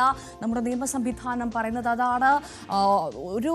1000 പ്രതികൾ ജയിലിൽ കിടന്നാലും ഒരു നിരപരാധി പോലും ശിക്ഷിക്കപ്പെടരുതെന്ന് നമ്മുടെ നിയമം എപ്പോഴും പറയുന്നു, അനുശാസിക്കുന്നു. ഇവിടെ എന്താണ് സംഭവിച്ചത്? പോലീസ് എന്താണ് പറയുന്നത്? ഭവ്യ, ഇതിനകത്ത് ഈ കേസ് തുടക്കം മുതൽ തന്നെ കൺഫ്യൂസിംഗ് ആണ്. അതായത് ഈ 2 കൂട്ടർ കൊലപാതകം നടത്തി എന്ന് പോലീസിനോട് സമ്മതിച്ചു എന്നുള്ളതാണ്. അതായത് ആദ്യഘട്ടത്തിൽ ഈ കേസിൽ അറസ്റ്റിലാകുന്നത് നേരത്തെ നമ്മൾ കണ്ട റാഷിദിന്റെ പിതാവായ അബൂബക്കറാണ്. അബൂബക്കറിന് ഈ മരണപ്പെട്ട തോട്ടപ്പള്ളിയിലെ വയോധികയുമായി ബന്ധമുണ്ടായിരുന്നു എന്നുള്ളത് പോലീസ് സ്ഥിരീകരിക്കുന്നുണ്ട്. അത് ഫോൺ രേഖകൾ അടക്കമുള്ള തെളിവുകൾ പോലീസിന്റെ കൈവശം ഉണ്ട് എന്നുള്ളതാണ്. പക്ഷേ ഈ മരണപ്പെട്ട ഇവർ കാണപ്പെട്ട ദിവസത്തിന്റെ തലേ ദിവസം രാത്രി അബൂബക്കർ ആ വീട്ടിലെത്തിയിട്ടുണ്ട് എന്നുള്ള സ്ഥിരീകരണവും ഒക്കെ ഉണ്ടാവുന്നുണ്ട്. ഇതിൽ നിലവിൽ പോലീസിന്റെ ഒരു ഭാഷ്യം എന്ന് പറയുന്നത് അബൂബക്കർ ഇതിനകത്ത് ഇങ്ങനെ ഒരു കൊലപാതകം നടത്തിയിട്ടുണ്ട് എന്നുള്ളത് പോലീസിനോട് സമ്മതിച്ചിരുന്നു എന്ന് പറയുന്നു. അതേസമയം തന്നെ രണ്ടാമത് ആ വീട്ടിലേക്ക് എത്തി മോഷണ ശ്രമം അടക്കം നടത്തിയിട്ടുള്ള സൈനുൽ അബ്ദീനും ഭാര്യ അനീഷയും അവരും ഈ കേസിൽ കുറ്റസമ്മതം നടത്തി എന്നുള്ളതാണ് പോലീസ് വ്യക്തമാക്കുന്നത്. പക്ഷേ കൊലപ്പെടുത്തി ആദ്യത്തെ ഘട്ടത്തിൽ നിന്ന് മാറി ഇപ്പോൾ കൊലപ്പെടുത്തിയത് സൈനുൽ അബ്ദീനും ഒപ്പം തന്നെ ഭാര്യ അനീഷയും ചേർന്നാണ് കൊലപ്പെടുത്തിയതെന്നും അബൂബക്കർ ആ വീട്ടിലെത്തിയിട്ടുണ്ട് എന്നുള്ള കാര്യം പോലീസ് എന്തായാലും കൊലപാതകം ഉൾപ്പെടെയുള്ള കുറ്റം ചുമത്തപ്പെട്ട അബൂബക്കർ ഇപ്പോൾ റിമാൻഡിലാണ്. അബൂബക്കർ കുറ്റം ചെയ്തിട്ടില്ല എന്നാണ് അബൂബക്കറിന്റെ കുടുംബം പറയുന്നത്. അദ്ദേഹത്തെ പെടുത്തിയതാണ് എന്നാണ് മകന്റെ പ്രതികരണത്തിൽ നമ്മൾ കേട്ടത്. എന്തായാലും തോട്ടപ്പള്ളിയിലെ വയോധികയുടെ കൊലപാതകത്തിൽ പോലീസിനെതിരെ രംഗത്ത് വന്നിരിക്കുകയാണ് അബൂബക്കറിന്റെ കുടുംബം. അബൂബക്കർ അല്ല കൊലയാളി എന്ന് തെളിഞ്ഞിട്ടും ഇല്ലാത്ത തെളിവുണ്ടാക്കി കൊടുക്കാൻ ശ്രമിച്ചെന്ന് കുടുംബം പറയുന്നു. ശരണ്യ സ്നേഹജൻ തുടരുന്നുണ്ട്. ശരണ്യ, ടെലിഫോണിൽ ചെറിയൊരു ക്ലാരിറ്റി കുറവുണ്ടായിരുന്നു, തുടർന്നോളൂ. ഭവ്യ, ഇതിനകത്ത് പ്രധാനമായും പോലീസ് വ്യക്തമാക്കുന്ന ചില കാര്യങ്ങളുണ്ട്. അതായത് അബൂബക്കർ ഈ കേസിനകത്ത് ഈ നിലവിൽ കൊലപാതക കുറ്റം ചെയ്തിട്ടില്ലെങ്കിലും അയാൾക്ക് മറ്റു ചില കുറ്റങ്ങൾ അയാളുടെ മേൽ ആരോപിക്കപ്പെടുന്നുണ്ട് എന്നുള്ളതാണ്. അത് ഈ സ്ത്രീ മരണത്തിന് മുമ്പ് ബലാത്കാരം ചെയ്യപ്പെട്ടിട്ടുണ്ട് എന്നുള്ള ഒരു സ്ഥിരീകരണം ഫോറൻസിക് പരിശോധനയിൽ നിന്ന് അടക്കം കണ്ടെത്തിയിട്ടുണ്ട്. അതുകൊണ്ട് തന്നെ ഈ ബലാത്കാരം അടക്കമുള്ള കുറ്റങ്ങൾ അബൂബക്കറിലേക്ക് ചുമത്തപ്പെടുമെന്നാണ് പറയുന്നത്.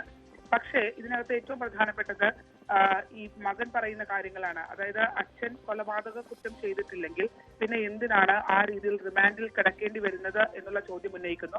പോലീസും പറയുന്നു നിലവിൽ അബൂബക്കർ കൊലപാതകം ചെയ്തിട്ടില്ല എന്നുള്ള കണക്കൂട്ടിലാണ്. അപ്പോൾ റിമാൻഡിൽ കിടക്കുന്ന ഒരാൾ എന്തിനവിടെ കിടക്കേണ്ടി വരുന്നു എന്നുള്ള ചോദ്യം നിലനിൽക്കുന്നുണ്ട്. പക്ഷേ അതേസമയം തന്നെ ആ വീട്ടിൽ നിന്നും വയോധികയുമായി അടുത്ത ബന്ധം പുലർത്തിയിരുന്ന ആളാണ് അബൂബക്കർ എന്നും അവിടെ ഒരു ബലാത്കാരം നടന്നിട്ടുണ്ട് എന്നുള്ളൊരു സ്ഥിരീകരണം പോലീസിന്റെ ഭാഗത്തുനിന്നും സയന്റിഫിക് പരിശോധനയിൽ നിന്നും ഉണ്ടാവുകയും ചെയ്തിട്ടുണ്ട്. പോലീസ് പറയുന്ന ഒരു വേർഷൻ എന്ന് പറയുന്നത് ഈ ബലാത്കാരത്തിന് ഇടയിൽ ബോധരഹിതയായി വീണ ഈ സ്ത്രീയെ അവിടെ അബൂബക്കർ ഉപേക്ഷിച്ചിട്ട് പോവുകയായിരുന്നു. അയാൾ വിചാരിച്ചത് ഇവർ മരണപ്പെട്ടതാണ് എന്നുള്ള രീതിയിലാണ്. അതുകൊണ്ട് തന്നെയാണ് പോലീസിന്റെ മുന്നിൽ ഇയാൾ ഇങ്ങനെ ഒരു കുറ്റസമ്മതം നടത്തിയത് എന്നുള്ളതാണ്. പക്ഷെ അതിനുശേഷം അവിടെ വന്നിരിക്കുന്ന രണ്ടുപേരും ഈ ബോധരഹിതയായി കിടക്കുന്ന ആ സ്ത്രീ ആണോ എന്ന് നമുക്കറിയില്ല. അത് ഇന്നലെ നമ്മൾ ജില്ലാ പോലീസ് മേധാവിയോട് ചോദിച്ചപ്പോൾ അദ്ദേഹം അത് നമ്മളോട് ക്ലിയർ ചെയ്തില്ല. പക്ഷെ അവരെ തലയണ ഉപയോഗിച്ച് ശ്വാസം മുട്ടിച്ച് കൊലപ്പെടുത്തി എന്നുള്ള രീതിയിൽ ഈ രണ്ടാമതെത്തിയ സൈൻലാബ്ദിനും ഒപ്പം തന്നെ സൈൻലാബ്ദിന്റെ ഭാര്യ അനീഷയും പോലീസിന് മൊഴി നൽകിയിട്ടുണ്ട്. അപ്പൊ ഈ രണ്ട് കൂട്ടരും ഇതിനകത്ത് കൊലക്കുറ്റം ഏറ്റു പറഞ്ഞു എന്നുള്ളതാണ് പോലീസ് പറയുന്നത്. പക്ഷേ ഇതിൽ രണ്ടാമത്തെ ആളുകളാണ് കൊലപാതകം ചെയ്തതിൽ കുറ്റക്കാർ എന്നുള്ള ഒരു നിഗമനത്തിലേക്ക് തന്നെ ഈ കേസ് നിൽക്കുന്നു എന്നുള്ളതാണ്. പക്ഷെ ഇതിനകത്ത് ഏറ്റവും വലിയൊരു ട്വിസ്റ്റ് എന്ന് പറയുന്നത് ഇപ്പോഴും ഈ പോസ്റ്റ്മോർട്ടം അടക്കമുള്ള ഇതിൽ ആധികാരികമായി ഇവർ ശ്വാസം മുട്ടിയാണ് കൊല്ലപ്പെട്ടതെന്നുള്ള ഒരു വിവരം അവർക്ക് പോലീസിന് പോസ്റ്റ്മോർട്ടം നടത്തിയ ടീം നൽകിയിട്ടില്ല എന്നുള്ളതും നമുക്ക് അറിയാൻ കഴിയുന്നുണ്ട്. അങ്ങനെ വളരെ കൂടിക്കുഴഞ്ഞു കിടക്കുന്ന ഒരു കേസാണ്. അതിനിടയിലാണ് അബൂബക്കർ കൊലപാതകി അല്ലെങ്കിൽ അയാളെ റിമാൻഡ് ചെയ്തത് എന്തിന് എന്നുള്ള ചോദ്യം ഉന്നയിച്ചുകൊണ്ട് കുടുംബം വരുന്നത്. പക്ഷെ അപ്പോഴും കണ്ടെത്തിയ ശാസ്ത്രീയമായ പരിശോധന അടക്കം കണ്ടെത്തിയ അബൂബക്കറിന് ആ കൊല്ലപ്പെടുന്ന ദിവസം അവിടെ വീട്ടിലെത്തിയെന്നും മറ്റു പല കാര്യങ്ങളും നടന്നു എന്നും കണ്ടെത്തിയ തെളിവുകളുണ്ട്. അത് നിലനിൽക്കുന്നത് കൊണ്ട് തന്നെ അബൂബക്കർ വീണ്ടും റിമാൻഡിലേക്ക് പോകാനുള്ള സാധ്യത തന്നെയാണ് ഉണ്ടാവുക. അത് കൊലപാതക കുറ്റത്തിനല്ല എന്നുള്ളതാണ് പോലീസിന്റെ വേർഷൻ.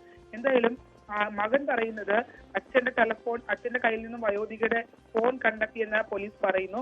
പക്ഷേ അങ്ങനെ ഒരു ഫോൺ പിന്നീട് ഇപ്പോൾ സൈൻലാബ്ദിന്റെ കയ്യിൽ നിന്നാണ്, അതായത് രണ്ടാമത് പിടിയിലായവരുടെ കയ്യിൽ നിന്നാണ് കണ്ടെത്തിയെന്ന് പറയുന്നത്. അപ്പൊ പോലീസ് പറയുന്നതിൽ കളവുണ്ട് എന്നുള്ളതാണ്. നിരപരാധിയായ പിതാവിനെ കുടുക്കി എന്നുള്ള രീതിയിലാണ് കുടുംബം ഇപ്പോൾ പരാതി ഉന്നയിച്ച് രംഗത്തെത്തിയിട്ടുള്ളത്. എന്തായാലും ഇതിൽ കുടുംബം ഇപ്പോൾ മുഖ്യമന്ത്രിക്കും ഒപ്പം തന്നെ DGPക്കും അടക്കം പരാതി നൽകിയിട്ടുണ്ട്. പോലീസിന്റെ വീഴ്ചയാണിതെന്ന് ചൂണ്ടിക്കാട്ടിയാണ് പരാതി നൽകിയിട്ടുള്ളത്. പക്ഷെ എങ്കിൽ പോലും ഈ കേസിനകത്ത് ഇനിയും വിശദമായ ഡീറ്റെയിൽസ് പുറത്തു വരേണ്ടതുണ്ട്. കാരണം ബലാത്കാരം നടന്നിട്ടുണ്ടെങ്കിൽ അത് ആ ഒരു കുറ്റം നിലനിൽക്കുന്നുണ്ട് എന്നുള്ളതാണ്. സ്വാഭാവികമായും ആ സംഭവത്തിനിടയിൽ കുഴഞ്ഞു വീണ സ്ത്രീയോ ഇയാൾ ഉപേക്ഷിച്ചു പോയത് മരണപ്പെട്ടു എന്ന് കരുതിയാണോ എന്നൊക്കെയുള്ള ഒരു വിശദീകരണം അതിനകത്ത് ഇനിയും വരേണ്ടതുണ്ട്. തീർച്ചയായും എന്തായാലും എന്താണ് യഥാർത്ഥത്തിൽ സംഭവിച്ചതെന്ന് വളരെ കൃത്യമായി പുറത്തു വരേണ്ടതുണ്ട്. അബൂബക്കറിന്റെ ഭാഗത്ത് തെറ്റുണ്ടോ എന്ന് കണ്ടെത്തേണ്ടതും പോലീസ് തന്നെയാണ്. ശരണ്യ സ്നേഹജനാണ് വിവരങ്ങൾ നൽകിയത്. ധർമ്മസ്ഥലയിൽ നടക്കുന്നത് വൻ അട്ടിമറി നീക്കമെന്ന ആരോപണം ശക്തമാകുന്നു. ശുചീകരണ തൊഴിലാളിയെ സംശയനിഴലിൽ നിർത്തി അന്വേഷണം വഴിതെറ്റിക്കാനുള്ള ശ്രമമാണ് നടക്കുന്നതെന്ന ആക്ഷേപമാണ് ഒരു വശത്ത് ഉയരുന്നത്. തൊഴിലാളി കാട്ടിക്കൊടുത്ത സ്ഥലത്തു നിന്ന് അസ്ഥികഷ്ണം കിട്ടിയിരുന്നു. ആ വഴിക്ക് അന്വേഷണം കൂടുതൽ ശക്തമാക്കാതെ മൊഴിയിൽ വൈരുദ്ധ്യമുണ്ടെന്ന് കാട്ടി തൊഴിലാളിയെ തന്നെ കസ്റ്റഡിയിലെടുത്തതിനാണ് വിമർശനം ഉയരുന്നത്. KV ബൈജു വിവരങ്ങളുമായി ചേർന്നു. ബൈജു, കഴിഞ്ഞ 1-2 ദിവസമായി ധർമ്മസ്ഥലയിൽ നടക്കുന്നത് വൻ ട്വിസ്റ്റുകളാണ് എന്ന് പറയാതെ വയ്യ. ശുചീകരണ തൊഴിലാളിയെ തന്നെ പ്രതിയാക്കുന്ന സാഹചര്യത്തിലേക്ക് കാര്യങ്ങൾ എത്തിയിരിക്കുന്നു. എന്താണ് ഇപ്പോൾ സംഭവിക്കുന്നത് ബൈജു? ഭവ്യ, ഈ ശുചീകരണ തൊഴിലാളിയായ ചിന്നയ്യ ഇപ്പോഴും SITയുടെ കസ്റ്റഡിയിലാണുള്ളത്. ഇയാളുടെ അറസ്റ്റ് ഇന്നലെയാണ് രേഖപ്പെടുത്തിയത്. ഈ സംഭവത്തിൽ ഈ ജസ്റ്റിസ് ഫോർ സൗജന്യ ആക്ഷൻ കമ്മിറ്റി പറയുന്നത് വലിയ അട്ടിമറി നടക്കുന്നുണ്ടെന്നാണ്. ഏതായാലും ഈ SITയെ സംബന്ധിച്ചിടത്തോളം വളരെ വിശ്വാസയോഗ്യമായ ഒരു ഏജൻസിയാണ്. അത്തരത്തിലായിരുന്നു ഈ ആക്ഷൻ കമ്മിറ്റിക്കും തുടക്കം മുതൽ. DGPയുടെ മേൽനോട്ടത്തിലുള്ള അന്വേഷണ സംഘം കൂടിയാണിത്. അങ്ങനെ ഒരു സംഘമാണ് ഇയാളുടെ മൊഴിയിൽ പരസ്പര വിരുദ്ധമായ മൊഴിയാണ് ഇയാൾ പറയുന്നതെന്ന് ഒരു കാരണത്താൽ ഇത്തരത്തിൽ ഒരു തീരുമാനത്തിലേക്ക് എത്തുന്നത്. അങ്ങനെയാണെങ്കിൽ ഇതിൽ ഒരു വലിയ ഗൂഢാലോചന നടന്നിട്ടുണ്ട്. ആ ഗൂഢാലോചനയിൽ ആരൊക്കെ പങ്കെടുത്തു അത് ഇനി പുറത്തു അറിയേണ്ടിയിരിക്കുന്നു. എന്തായാലും SITയെ സംബന്ധിച്ചിടത്തോളം ഔദ്യോഗികമായി ഒരു വിവരവും ഈ അറസ്റ്റിന് പോലും ആഭ്യന്തരമന്ത്രിയാണ് വ്യക്തമാക്കുന്നത്. SITയുടെ ഭാഗത്തു നിന്നും ഒരു ഔദ്യോഗിക സ്ഥിരീകരണം ഇതുവരെ ലഭിച്ചിട്ടില്ല എന്നതും പ്രത്യേകതയുണ്ട്. എന്തായാലും SIT ആണ് ഇതിൽ തുറന്നു പറയേണ്ടത്. അങ്ങനെയാണെങ്കിൽ ആരാണ് ഇതിൽ ഗൂഢാലോചന നടത്തിയത്? ഒരു മാസ്റ്റർ ബ്രെയിൻ അതാരായിരിക്കും? നേരത്തെ ഈ മഹേഷ് ഷെട്ടി, തിമരോടി, ജയന്ത് ഉൾപ്പെടെയുള്ളവരെ ഈ ആരോപണ നിഴലിൽ നിർത്തുന്ന ഒരു സാഹചര്യം ഉണ്ടായിരുന്നു. കാരണം മഹേഷ് ഷെട്ടി, തിമരോടിയോ ജയന്തോ ഗിരീഷ് ആരും കേസിൽ ഇതുവരെ നിലവിൽ പ്രതികളായിട്ടില്ല. ഇതിലാകെ ഇത്തരത്തിൽ വീഡിയോ ചിത്രീകരിച്ചതിന് സമീർ MD ആണ് നേരത്തെ പോലീസ് അറസ്റ്റ് ചെയ്തത്, ബംഗളൂരു പോലീസ് അറസ്റ്റ് ചെയ്തത്. എന്തായാലും ഈ കേസിൽ ഒരുപാട് ദുരൂഹതകൾ ഇപ്പോഴും ഉണ്ട് എന്ന് തന്നെ പറയേണ്ടി വരും. ഇത്തരത്തിൽ ഈ ശുചീകരണ തൊഴിലാളി പ്രതിയാകുമ്പോൾ ഇയാൾ ആർക്ക് വേണ്ടിയാണ് ഇങ്ങനെ ഒരു സംഭവം അല്ലെങ്കിൽ ഒരു വ്യാജമായ ഒരു പരാതി നൽകി എന്നത് സംബന്ധിച്ച് പുറത്തു വരേണ്ടിയിരിക്കുന്നു. അത്തരം കാര്യങ്ങളിലേക്ക് ഏതായാലും അന്വേഷണം കടക്കുന്നുണ്ടെന്ന് തന്നെയാണ് അറിയാൻ സാധിക്കുന്നത്. ഓരോ ദിവസവും പുതിയ പുതിയ ട്വിസ്റ്റുകളാണ് ഈ ധർമ്മസ്ഥലയിൽ നടക്കുന്നതെന്ന് പറയാൻ. ഇതിനിടയിൽ തന്നെ ഈ ക്ഷേത്രത്തെ തകർക്കാനുള്ള ഒരു ഗൂഢശ്രമം നടക്കുന്നുണ്ട് എന്ന ഒരു ആരോപണവുമായി ഈ ഭക്തർ ഉൾപ്പെടെ വിവിധ രാഷ്ട്രീയ പാർട്ടികൾ ഉൾപ്പെടെ രംഗത്ത് വരുന്ന സാഹചര്യം കൂടിയുണ്ട്. വലിയ തോതിലുള്ള പ്രതിഷേധവും അവരുടെ ഭാഗത്തുനിന്ന് വരുന്ന സാഹചര്യമുണ്ട്. ഇങ്ങനെ പ്രത്യാരോപണങ്ങളാൽ ധർമ്മസ്ഥല വീണ്ടും വാർത്തകൾ നിറഞ്ഞു നിൽക്കുന്ന ഒരു സാഹചര്യം തന്നെയാണ് ഇപ്പോഴും ഉള്ളത്. എന്തായാലും ഇതിൽ സത്യാവസ്ഥ പുറത്തു വരണമെന്നായിരുന്നു ന്യൂസ് 18 തുടക്കത്തിൽ തന്നെ ആവശ്യപ്പെട്ടതും അത്തരത്തിലുള്ള വാർത്തകളായിരുന്നു നൽകിയത്. ആരെങ്കിലും പ്രതിസ്ഥാനത്ത് വെക്കാനോ അത്തരത്തിലുള്ള ശ്രമങ്ങളൊന്നും ന്യൂസ് 18ന്റെ ഭാഗത്തുനിന്നും ഈ ഒരു സംഭവത്തിലും ഉണ്ടായിരുന്നില്ല. ഇപ്പോഴും ഇതിൽ അവ്യക്തത തുടരുന്നു. അതുകൊണ്ട് തന്നെ ഇതിൽ ആരെങ്കിലും പ്രതിസ്ഥാനത്ത് ചൂണ്ടിക്കാട്ടാനോ അത്തരത്തിലുള്ള നടപടികളിൽ നമ്മളും കടക്കുന്നില്ല. ഇത് SITയുടെ ഭാഗത്തു നിന്നാണ് ഔദ്യോഗികമായി ഇത്തരം കാര്യങ്ങളൊക്കെ വരേണ്ടത്. എന്തായാലും അത് വരും ദിവസങ്ങളിൽ ഉണ്ടാകുമെന്ന് തന്നെയാണ് പ്രതീക്ഷിക്കുന്നത്. ഇതിൽ ആകെയുള്ളത് ആഭ്യന്തര വകുപ്പ് മന്ത്രി G. പരമേശ്വരൻ വ്യക്തമാക്കിയിരിക്കുന്നത് ഈ ശുചീകരണ തൊഴിലാളിയുടെ മൊഴി വ്യാജമാണ്. ഇയാൾ ഇത്തരത്തിൽ വ്യാജമായ ഒരു മൊഴി നൽകിയാണ്. അതായത് ധർമ്മസ്ഥലയിൽ വിവിധ ഭാഗങ്ങളിൽ 100ഓളം പ്രായപൂർത്തിയാകാത്ത പെൺകുട്ടികൾ ഉൾപ്പെടെ കൊലപ്പെടുത്തി കുഴിച്ചിട്ടിട്ടുണ്ടെന്നായിരുന്നു ഈ മൊഴി. ആ മൊഴി വ്യാജമാണെന്നാണ് ആഭ്യന്തരമന്ത്രി വ്യക്തമാക്കിയിരിക്കുന്നത്. ഇതിന്റെ അടിസ്ഥാനത്തിലാണ് ഇയാളെ അറസ്റ്റ് ചെയ്തിരിക്കുന്നത്. ഇയാൾക്ക് നേരത്തെ വിക്ടിം പ്രൊട്ടക്ഷൻ ആക്ട് ഉണ്ടായിരുന്നു. അത് ഒഴിവാക്കിയതിനു ശേഷമാണ് ഈ ഇത്തരം നടപടികളിലേക്ക് കടന്നത്. ഏതായാലും ഇപ്പോൾ 10 ദിവസത്തെ ജുഡീഷ്യൽ ഈ SITയുടെ കസ്റ്റഡിയിലാണ് ഇപ്പോൾ ഇയാൾ ഉള്ളത്. ചിന്നയ്യ എന്ന് പറയുന്ന ഈ ശുചീകരണ തൊഴിലാളി ഉള്ളത്. ഇയാളെ കൂടുതൽ ചോദ്യം ചെയ്യുന്നുണ്ട്. പ്രധാനമായും അങ്ങനെയാണെങ്കിൽ ഇതിന് പിന്നിൽ ആരാണ്? ഇതിൽ പ്രധാനമായും ഗൂഢാലോചന നടത്തിയത് ആരാണ്? ഇത്തരം ഒരു ശുചീകരണ തൊഴിലാളി രംഗത്തിറക്കിയത് ആരാണ്? അത്തരം കാര്യങ്ങളൊക്കെ വന്നാൽ മാത്രമേ ഇതിലൊരു വ്യക്തതയുണ്ടാവൂ. എന്തായാലും വലിയ അട്ടിമറി നടക്കുന്നുണ്ടെന്ന ആരോപണം ശക്തമാവുന്നുണ്ട്. അത് ഈ ആക്ഷൻ കമ്മിറ്റിയുടെ ഭാഗത്തു നിന്നാണ് ഉണ്ടാകുന്നത്. ആ രീതിയിലുള്ള പ്രതിഷേധവുമായി ആക്ഷൻ കമ്മിറ്റിയും ഇപ്പോൾ രംഗത്ത് വരുന്ന സാഹചര്യം കൂടി ഉണ്ടായിട്ടുണ്ട്. ഏതായാലും ഇനിയും ഓരോ ദിവസവും പുതിയ പുതിയ വെളിപ്പെടുത്തലുകൾ, പുതിയ സാക്ഷികൾ, ഇത്തരത്തിൽ പരാതികളൊക്കെ ധർമ്മസ്ഥലയിൽ വരുന്ന സാഹചര്യമുണ്ട്. ഇതിനിടയിൽ തന്നെ ഈ അനന്യ ഭട്ട് തിരോധാനവുമായി ബന്ധപ്പെട്ട് സുജാത ഭട്ടും മൊഴി മാറ്റിയ സാഹചര്യമുണ്ട്. ഇവരെ SIT വിശദമായി ഇന്ന് ചോദ്യം ചെയ്യും. ഇവരുടെ പരാതി നേരത്തെ SITക്ക് നൽകിയിരുന്നു. മകളുടെ അസ്ഥിയെങ്കിലും കണ്ടെത്തി തരണമെന്ന ഒരു ആവശ്യമായിരുന്നു ഇവർ ആ പരാതിയിൽ ഉന്നയിച്ചിരുന്നത്. പക്ഷേ കഴിഞ്ഞ ദിവസമാണ് തനിക്ക് അങ്ങനെ ഒരു മകളില്ല എന്ന ഒരു പ്രസ്താവനയുമായി ഇവർ രംഗത്തെത്തിയത്. അങ്ങനെ ഒരു സാഹചര്യം കൂടി നിലനിൽക്കുന്നതുകൊണ്ടാണ് SIT ഇവരെ വിശദമായി ചോദ്യം ചെയ്യുന്നത്. ഇന്നലെ ഇവരെ ഹാജരാവാൻ ആവശ്യപ്പെട്ട് നോട്ടീസ് നൽകിയെങ്കിലും ഇവർ ഹാജരായിരുന്നില്ല. ഇന്ന് ഹാജരാവുന്നതാണ് നമുക്ക് മനസ്സിലാക്കാൻ സാധിക്കുന്നത്. ഇനി ഇവർ SITക്ക് മുന്നിൽ നൽകുന്ന മൊഴി എന്താണ്? അതും ആ കേസിൽ പ്രധാനമാണ്. അങ്ങനെയാണെങ്കിൽ ഏതായാലും SITയെ സംബന്ധിച്ചിടത്തോളം ഈ 17 ഇടങ്ങളിലാണ് പരിശോധന നടത്തിയത്. 6ാമത്തെ പോയിന്റിലും 11A പോയിന്റിലും മൃതദേഹാവശിഷ്ടങ്ങൾ ലഭിച്ചു. അതിന്റെ ഫോറൻസിക് പരിശോധനാ ഫലം പുറത്തു വന്നിട്ടില്ല. ഏതായാലും ഒരു പുരുഷന്റേതാണ് 6ാമത്തെ ഈ ഒരു പോയിന്റിൽ നിന്ന് ലഭിച്ചതെന്ന ഒരു പ്രാഥമിക നിഗമനം മാത്രമാണുള്ളത്. അതിലൊരു വ്യക്തത വരാനുണ്ട്. ഏത് വർഷമാണ് ആ ഒരു മരണം നടന്നിട്ടുണ്ടാവുക? അത് കൊലപാതകമായിരിക്കും? അത്തരം കാര്യങ്ങൾ ഏതായാലും പുറത്തു വരാനുണ്ട്. അത് ഫോറൻസിക് പരിശോധനാ ഫലം വന്നാൽ മാത്രമേ മനസ്സിലാകൂ. അതിനുശേഷം മാത്രമേ ഈ മറ്റു പരിശോധനകൾ ഉണ്ടാകൂ എന്ന് നേരത്തെ തന്നെ SIT വ്യക്തമാക്കിയിരുന്നു. ഇതിനിടയിലാണ് ഈ ശുചീകരണ തൊഴിലാളി തന്നെ അറസ്റ്റിലാകുന്ന സാഹചര്യം ഉണ്ടായത്. ശുചീകരണ തൊഴിലാളി മൃതദേഹം കുഴിച്ചിടുന്നത് കണ്ടു എന്ന് പറയുന്ന ഒരുപാട് സാക്ഷികൾ SITക്ക് മുന്നിൽ വന്നിട്ടുണ്ട്. ഏതായാലും ഈ കേസ് വലിയ സങ്കീർണതകളിലേക്കാണ് നീങ്ങുന്നത്. ഒരു ഭാഗത്ത് ക്ഷേത്രവുമായി ബന്ധപ്പെട്ട ആളുകളുടെ വലിയ തോതിലുള്ള പ്രതിഷേധം ഉയരുന്നു. അത് ബാംഗ്ലൂരുവിൽ നിന്നും മറ്റു സ്ഥലങ്ങളിൽ നിന്നും കേരളത്തിൽ നിന്നും ഉൾപ്പെടെ വലിയ പ്രതിഷേധം ഉയരുന്നു. BJP ഈ വിഷയം സജീവമായി ചർച്ചയ്ക്കെടുത്തിട്ടുണ്ട്. BJP ഇതിൽ കൃത്യമായി ക്ഷേത്രം തകർക്കാനുള്ള ശ്രമമാണെന്നൊരു ആരോപണമായി രംഗത്തെത്തിയിട്ടുണ്ട്. അങ്ങനെയുള്ള ഒരു സാഹചര്യമാണ്. അന്വേഷണ സംഘത്തെ സംബന്ധിച്ചിടത്തോളം വലിയ സമ്മർദ്ദത്തിലാണ്. ഒപ്പം കർണാടക സർക്കാരും വലിയ സമ്മർദ്ദത്തിലായ ഒരു സാഹചര്യമുണ്ട്. ഇനി ഈ കേസിന്റെ ഭാവി ഇതിൽ സത്യാവസ്ഥ ഏത് രീതിയിലായിരിക്കും ഇതിന്റെ ക്ലൈമാക്സ് എന്നത് അറിയേണ്ടതുണ്ട്. ഏതായാലും സത്യാവസ്ഥ പുറത്തു വരണമെന്ന് തന്നെയാണ് എല്ലാവരും ആഗ്രഹിക്കുന്നത്. അത് ഉണ്ടാകുമെന്ന് തന്നെയാണ് പ്രതീക്ഷിക്കുന്നത്. ഭവ്യ. ശരി, KB ബൈജു ആണ് വിവരങ്ങൾ നൽകിയത്. മലപ്പുറം പെരിന്തൽമണ്ണ മണ്ണാർ മലയിൽ വീണ്ടും പുലി. പുലിയെ പിടികൂടാനായി സ്ഥാപിച്ച കൂടിനടുത്തുള്ള നിരീക്ഷണ ക്യാമറയിലാണ് ദൃശ്യം പതിഞ്ഞത്.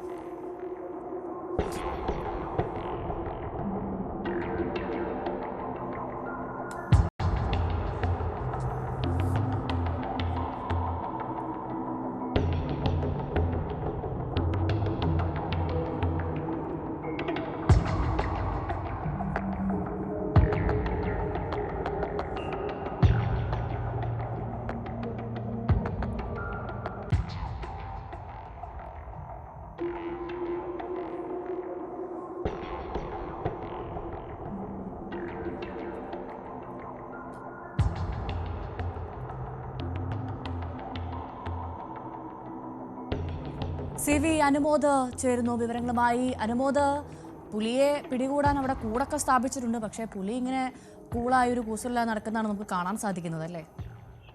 മാസങ്ങളായിട്ട് പുലിപ്പിടിയിലാണ് മണ്ണാർമല. നേരത്തെ തന്നെ ഈ കൂടിനടുത്ത് സ്ഥാപിച്ചിരുന്ന ക്യാമറയിൽ പുലിയുടെ ദൃശ്യങ്ങൾ പലവട്ടം പതിഞ്ഞിട്ടുണ്ട്. അപ്പോഴൊക്കെ തന്നെ പ്രദേശവാസികൾ ഇതിനെ പിടികൂടാനുള്ള നടപടികൾ സത്വരമാക്കണമെന്ന് ആവശ്യപ്പെട്ട് വനം വകുപ്പ് മന്ത്രിയെ വരെ സമീപിച്ച ഒരു സാഹചര്യം കൂടിയുണ്ട്. പക്ഷേ ഇവിടെ കൂട് സ്ഥാപിക്കുകയല്ലാതെ മറ്റൊരു നടപടിയും വനംവകുപ്പിന്റെ ഭാഗത്ത് ഉണ്ടായിട്ടില്ല എന്ന വലിയ വിമർശനമാണ്, പ്രതിഷേധമാണ് ജനങ്ങളിൽ നിന്ന് ഉയരുന്നത്. ഇന്ന് രാവിലെയാണ് നമ്മൾ കണ്ട ദൃശ്യങ്ങൾ ഈ ക്യാമറയിൽ പതിഞ്ഞിട്ടുള്ളത്. 3 തവണ ക്യാമറയിൽ ആ പുലിയുടെ ദൃശ്യങ്ങൾ പതിഞ്ഞിട്ടുണ്ട്. അതായത് പുലിയുടെ സ്ഥിരം സഞ്ചാര മേഖലയാണ് അത്. പുലി ആ പ്രദേശങ്ങൾ കേന്ദ്രീകരിച്ച് തന്നെ പലയിടങ്ങളിലായിട്ട് പുലി നിലയുറപ്പിക്കുന്നുണ്ട്. നേരത്തെ തന്നെ ഈ പ്രദേശത്തിന്റെ അടുത്തുള്ള മറ്റ് മേഖലകൾ പട്ടിക്കാട്, അതേപോലെ തന്നെ മുള്ളിയാംകുറിശി, പങ്കട, ചേരിയം, അതേപോലെ മലമ്പൂർ മേഖലകളിലൊക്കെ ഈ പുലിയെ പലവട്ടം കണ്ടതായിട്ടും ആളുകൾ പറയുന്നുണ്ട്. അപ്പോൾ ഈ പുലിയെ പിടികൂടുവാൻ ഈ ഒരു ആശങ്കയുള്ള മേഖലകളിൽ പോലീസിന്റെയും അതേപോലെ തന്നെ വനംവകുപ്പിന്റെയും അതേപോലെ തന്നെ മറ്റു ഭാഗങ്ങളുടെയും ഉദ്യോഗസ്ഥരുടെയും ഒക്കെ രൂപീകരിച്ച് ഒരു അന്വേഷണം, ഒരു തെരച്ചിൽ നടത്തണമെന്ന ആവശ്യമാണ് ഉയരുന്നത്. ഇത് എത്രയും വേഗത്തിൽ നടത്തണമെന്നും അതല്ലെങ്കിൽ വലിയ തോതിൽ തന്നെ പ്രതിഷേധങ്ങൾ വരും ദിവസങ്ങൾ ഉണ്ടാകുമെന്നും നാട്ടുകാർ പറയുന്നുണ്ട്. കാരണം ഇത് പലവട്ടം ആവശ്യപ്പെട്ടിട്ടും ഇത്തരത്തിൽ ഒരു കൂട് സ്ഥാപിച്ചതല്ലാതെ അതിനപ്പുറത്തേക്കുള്ള നടപടികൾ വനംവകുപ്പിന്റെ ഭാഗത്ത് ഒന്നും ഉണ്ടാകാത്ത സാഹചര്യത്തിലാണ് നാട്ടുകാർ ഈ ഒരു ആവശ്യം മുന്നോട്ട് വയ്ക്കുന്നത്. വലിയ പ്രതിഷേധങ്ങൾ വരും ദിവസങ്ങളിൽ ഇക്കാര്യത്തിൽ ഉണ്ടാകാനുള്ള സാധ്യതയുണ്ട്. തീർച്ചയായും ഇനിയും ആളുകളുടെ ജീവൻ വെച്ച് നമുക്ക് പരീക്ഷണത്തിന് ഒരുങ്ങാൻ സാധിക്കില്ല. ഇവിടെ ഒരു കൂട് വെച്ചിട്ടുണ്ട് എന്ന് പറയുന്നു. പക്ഷേ ആ കൂടിന് സമീപത്തൂടെ തന്നെ ഒരു കൂളായി കൂസലമില്ലാതെ പോകുന്ന പുലിയാണ് നമുക്ക് ഈ CCTVയിൽ നിന്ന് കാണാൻ സാധിക്കുന്നത്. ഉടൻ തന്നെ ഒരു നടപടി ഉണ്ടാകണമെന്ന് ഞങ്ങളും പറയുകയാണ്. വളരെ പെട്ടെന്ന് ഇതിനൊരു ശാശ്വത പരിഹാരം ഉണ്ടാകണം. ജനവാസ മേഖലയാണ്, സാധാരണക്കാരായ മനുഷ്യരാണ്, അവരുടെ ജീവന് വിലയുണ്ട്. അത് അധികൃതർ കണ്ടേ മതിയാകൂ. ഒരിടവേള.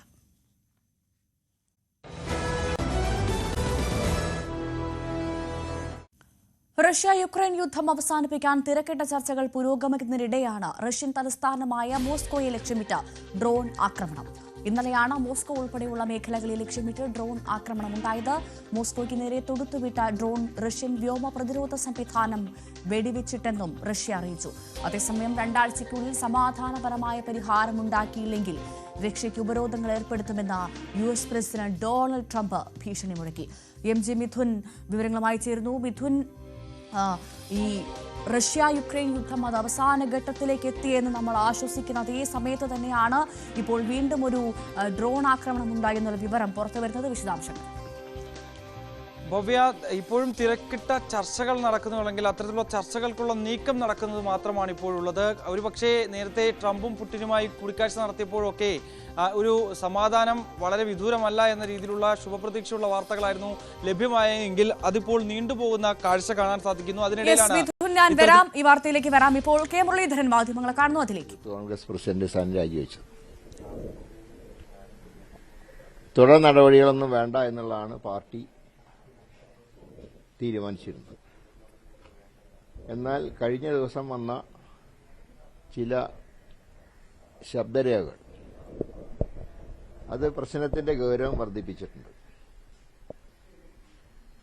അതിന്റെ പക്ഷേ ആധികാരികത കൂടെ പരിശോധിക്കേണ്ടതുണ്ട്. ഈ വിഷയത്തിൽ കാര്യങ്ങളെക്കുറിച്ച് വസ്തുനിഷ്ഠമായി പഠിച്ച് ഉചിതമായൊരു തീരുമാനം പാർട്ടി സ്വീകരിക്കും. ഒരിക്കലും പാർട്ടി കുറ്റാരോപിതരെ രക്ഷിക്കുന്ന സമീപനം സ്വീകരിക്കില്ല. പക്ഷെ അതേസമയത്ത് കാര്യങ്ങൾ ബോധ്യപ്പെടുകയും വേണം. ഇവിടെ ഇതുവരെയായിട്ട് ആരും ഒരു പരാതി ഔദ്യോഗികമായിട്ട് നൽകിയിട്ടില്ല. എന്നാൽ പോലീസിനെ സംബന്ധിച്ച് അവർക്ക് വേണമെങ്കിൽ ഇതിന്റെയൊക്കെ അടിസ്ഥാനത്തിൽ അന്വേഷിക്കാം. അത് പൂർണ്ണമായിട്ടും അവരന്വേഷിക്കട്ടെ. പക്ഷെ ഏതായാലും പാർട്ടി ഇക്കാര്യം വളരെ ഗൗരവത്തിൽ കാണുന്നുണ്ട്.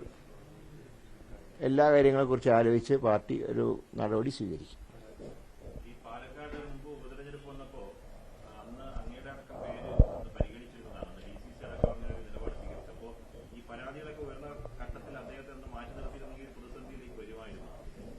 ഇപ്പൊ കഴിഞ്ഞുപോയ കാര്യങ്ങൾ ഇപ്പൊ ചർച്ച ചെയ്യേണ്ട ആവശ്യമില്ലല്ലോ. അത് കഴിഞ്ഞുപോയി, ചാപ്റ്റർ കഴിഞ്ഞുപോയില്ലേ. ഇനി അതെന്തിനാ അതിനെക്കുറിച്ച് ചിന്തിക്കേണ്ട ആവശ്യമില്ല.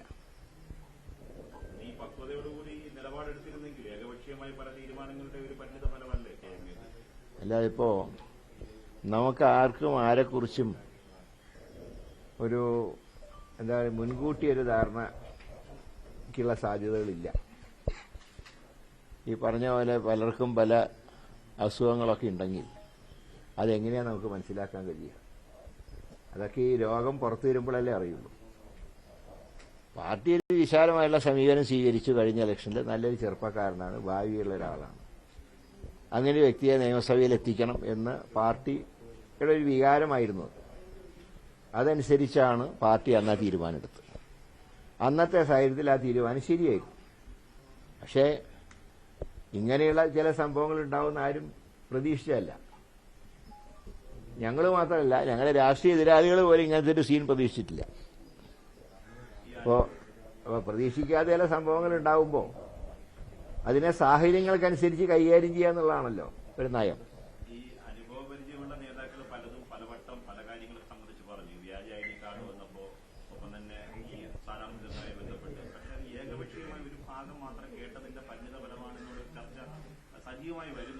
അല്ല, അതല്ല, അന്ന് എടുത്തൊരു തീരുമാനം കൂടുതൽ ചെറുപ്പക്കാർ ഈ ഫീൽഡിലേക്ക് വരണം. നമ്മളൊക്കെ എന്താ പറയേണ്ടത്, ഒരു ഘട്ടം കഴിയുമ്പോൾ എല്ലാവരും മാറിയിക്കേണ്ടി വരുമല്ലോ. അപ്പോൾ അതിനു പകരം പുതിയ ആളുകൾ വരണം.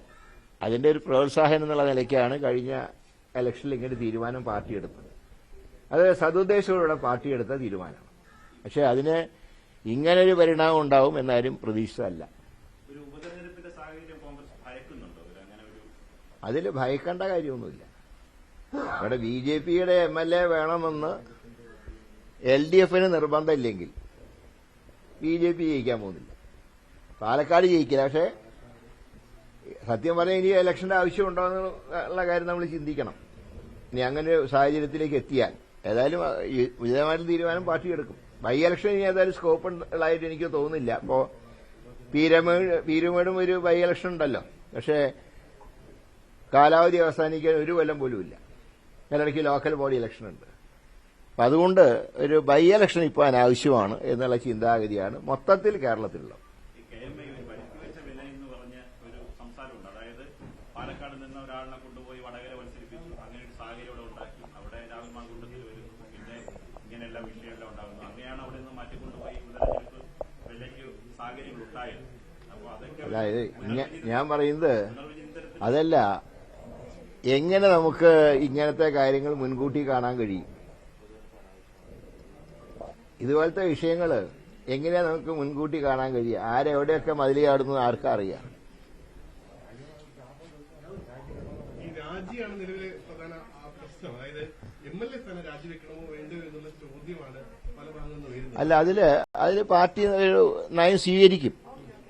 ഞങ്ങൾ ഒരിക്കലും ഇപ്പൊ നിലവിൽ നിയമസഭയിലുള്ള ചിലരുടെ കാര്യം പറഞ്ഞുകൊണ്ട് ഞങ്ങൾ ഇനിയിപ്പോൾ അത് മാറ്റി നിർത്തുന്നില്ല. അപ്പോൾ മുകേഷ് രാജിവെച്ചിട്ടില്ല, ശരിയാണ്. പക്ഷെ ഈ ഒരു വിഷയം പുറത്തു വന്ന സാഹചര്യത്തിൽ, ശബ്ദരേഖ പുറത്തു വന്ന സാഹചര്യത്തിൽ പ്രശ്നം ഗൗരവമുള്ളതാണ്, ഗൗരവം വർദ്ധിക്കുന്നുണ്ട്. അതനുസരിച്ച് പാർട്ടി നിലപാടെടുക്കും. അത് മാതൃകാപരമായിട്ടുള്ള നിലപാടെടുക്കും.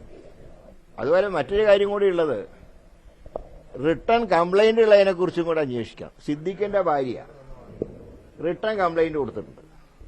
അതും സ്ത്രീത്വത്തിന് അവമാനിക്കൽ തന്നെയാണ് അവർ സൂചിപ്പിച്ചത്. അവരുടെ കുടുംബത്തിന് അധിക്ഷേപിക്കുകയാണ്. അതിനെക്കുറിച്ച് ഒരു ബുദ്ധിയും ഒന്നും മിണ്ടുന്നില്ല. അപ്പോൾ റിട്ടേൺ കംപ്ലൈന്റ് അന്വേഷിക്കാതെയാണ് കംപ്ലൈന്റ് ഇല്ലാത്ത കേസിന്റെ പിന്നാലെ എല്ലാവരും പോകുന്നത്. ആ റിട്ടേൺ കംപ്ലൈന്റിനെ കുറിച്ച് അന്വേഷിക്കണം. ആരാ അതിന്റെ പുറകിൽ? ഒരു കുടുംബത്തിനെ തേജോവധം ചെയ്യാൻ ശ്രമിക്കുന്ന ആരാ? അതും കൂടെ അന്വേഷിക്കണം. എല്ലാ കാര്യങ്ങളെ കുറിച്ച് അന്വേഷിക്കട്ടെ. ഏതായാലും പാർട്ടി ഇക്കാര്യത്തിൽ ഒരു ഓപ്പൺ സ്റ്റാൻഡാണ്. ജനങ്ങളുടെ സംശയങ്ങൾക്ക് അറുതി വരുത്തുക എന്നുള്ളതാണ് പാർട്ടിയുടെ നയം.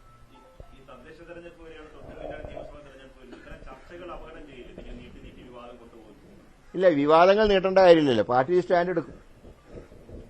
ആ സ്റ്റാൻഡ് വൈകില്ല. പാർട്ടി ഒരു തീരുമാനമെടുക്കും. ആ തീരുമാനം വൈകില്ല എന്ന് പറഞ്ഞുകൊണ്ട് ഇപ്പോഴത്തെ സംഭവങ്ങൾ അപ്രതീക്ഷിതമെന്നാണ് പറയുന്നത്. അതുമാത്രമല്ല, ഈ സംഭവം ഗൗരവമുള്ളതെന്ന് കൂടി പറഞ്ഞു വെക്കുന്നു കെ മുരളീധരൻ. പൂർണ്ണമായും രാഹുൽ മാങ്കൂട്ടത്തിൽ തള്ളുന്ന നിലപാട് തന്നെയാണ് കെ മുരളീധരനും സ്വീകരിക്കുന്നത്. വാർത്തകൾ ഇനി വിശദമായി ന്യൂസ് ട്രെൻഡ്സിൽ പരിശോധിക്കാം. ടി ജി സജിത്ത് ചേരും. നമസ്കാരം.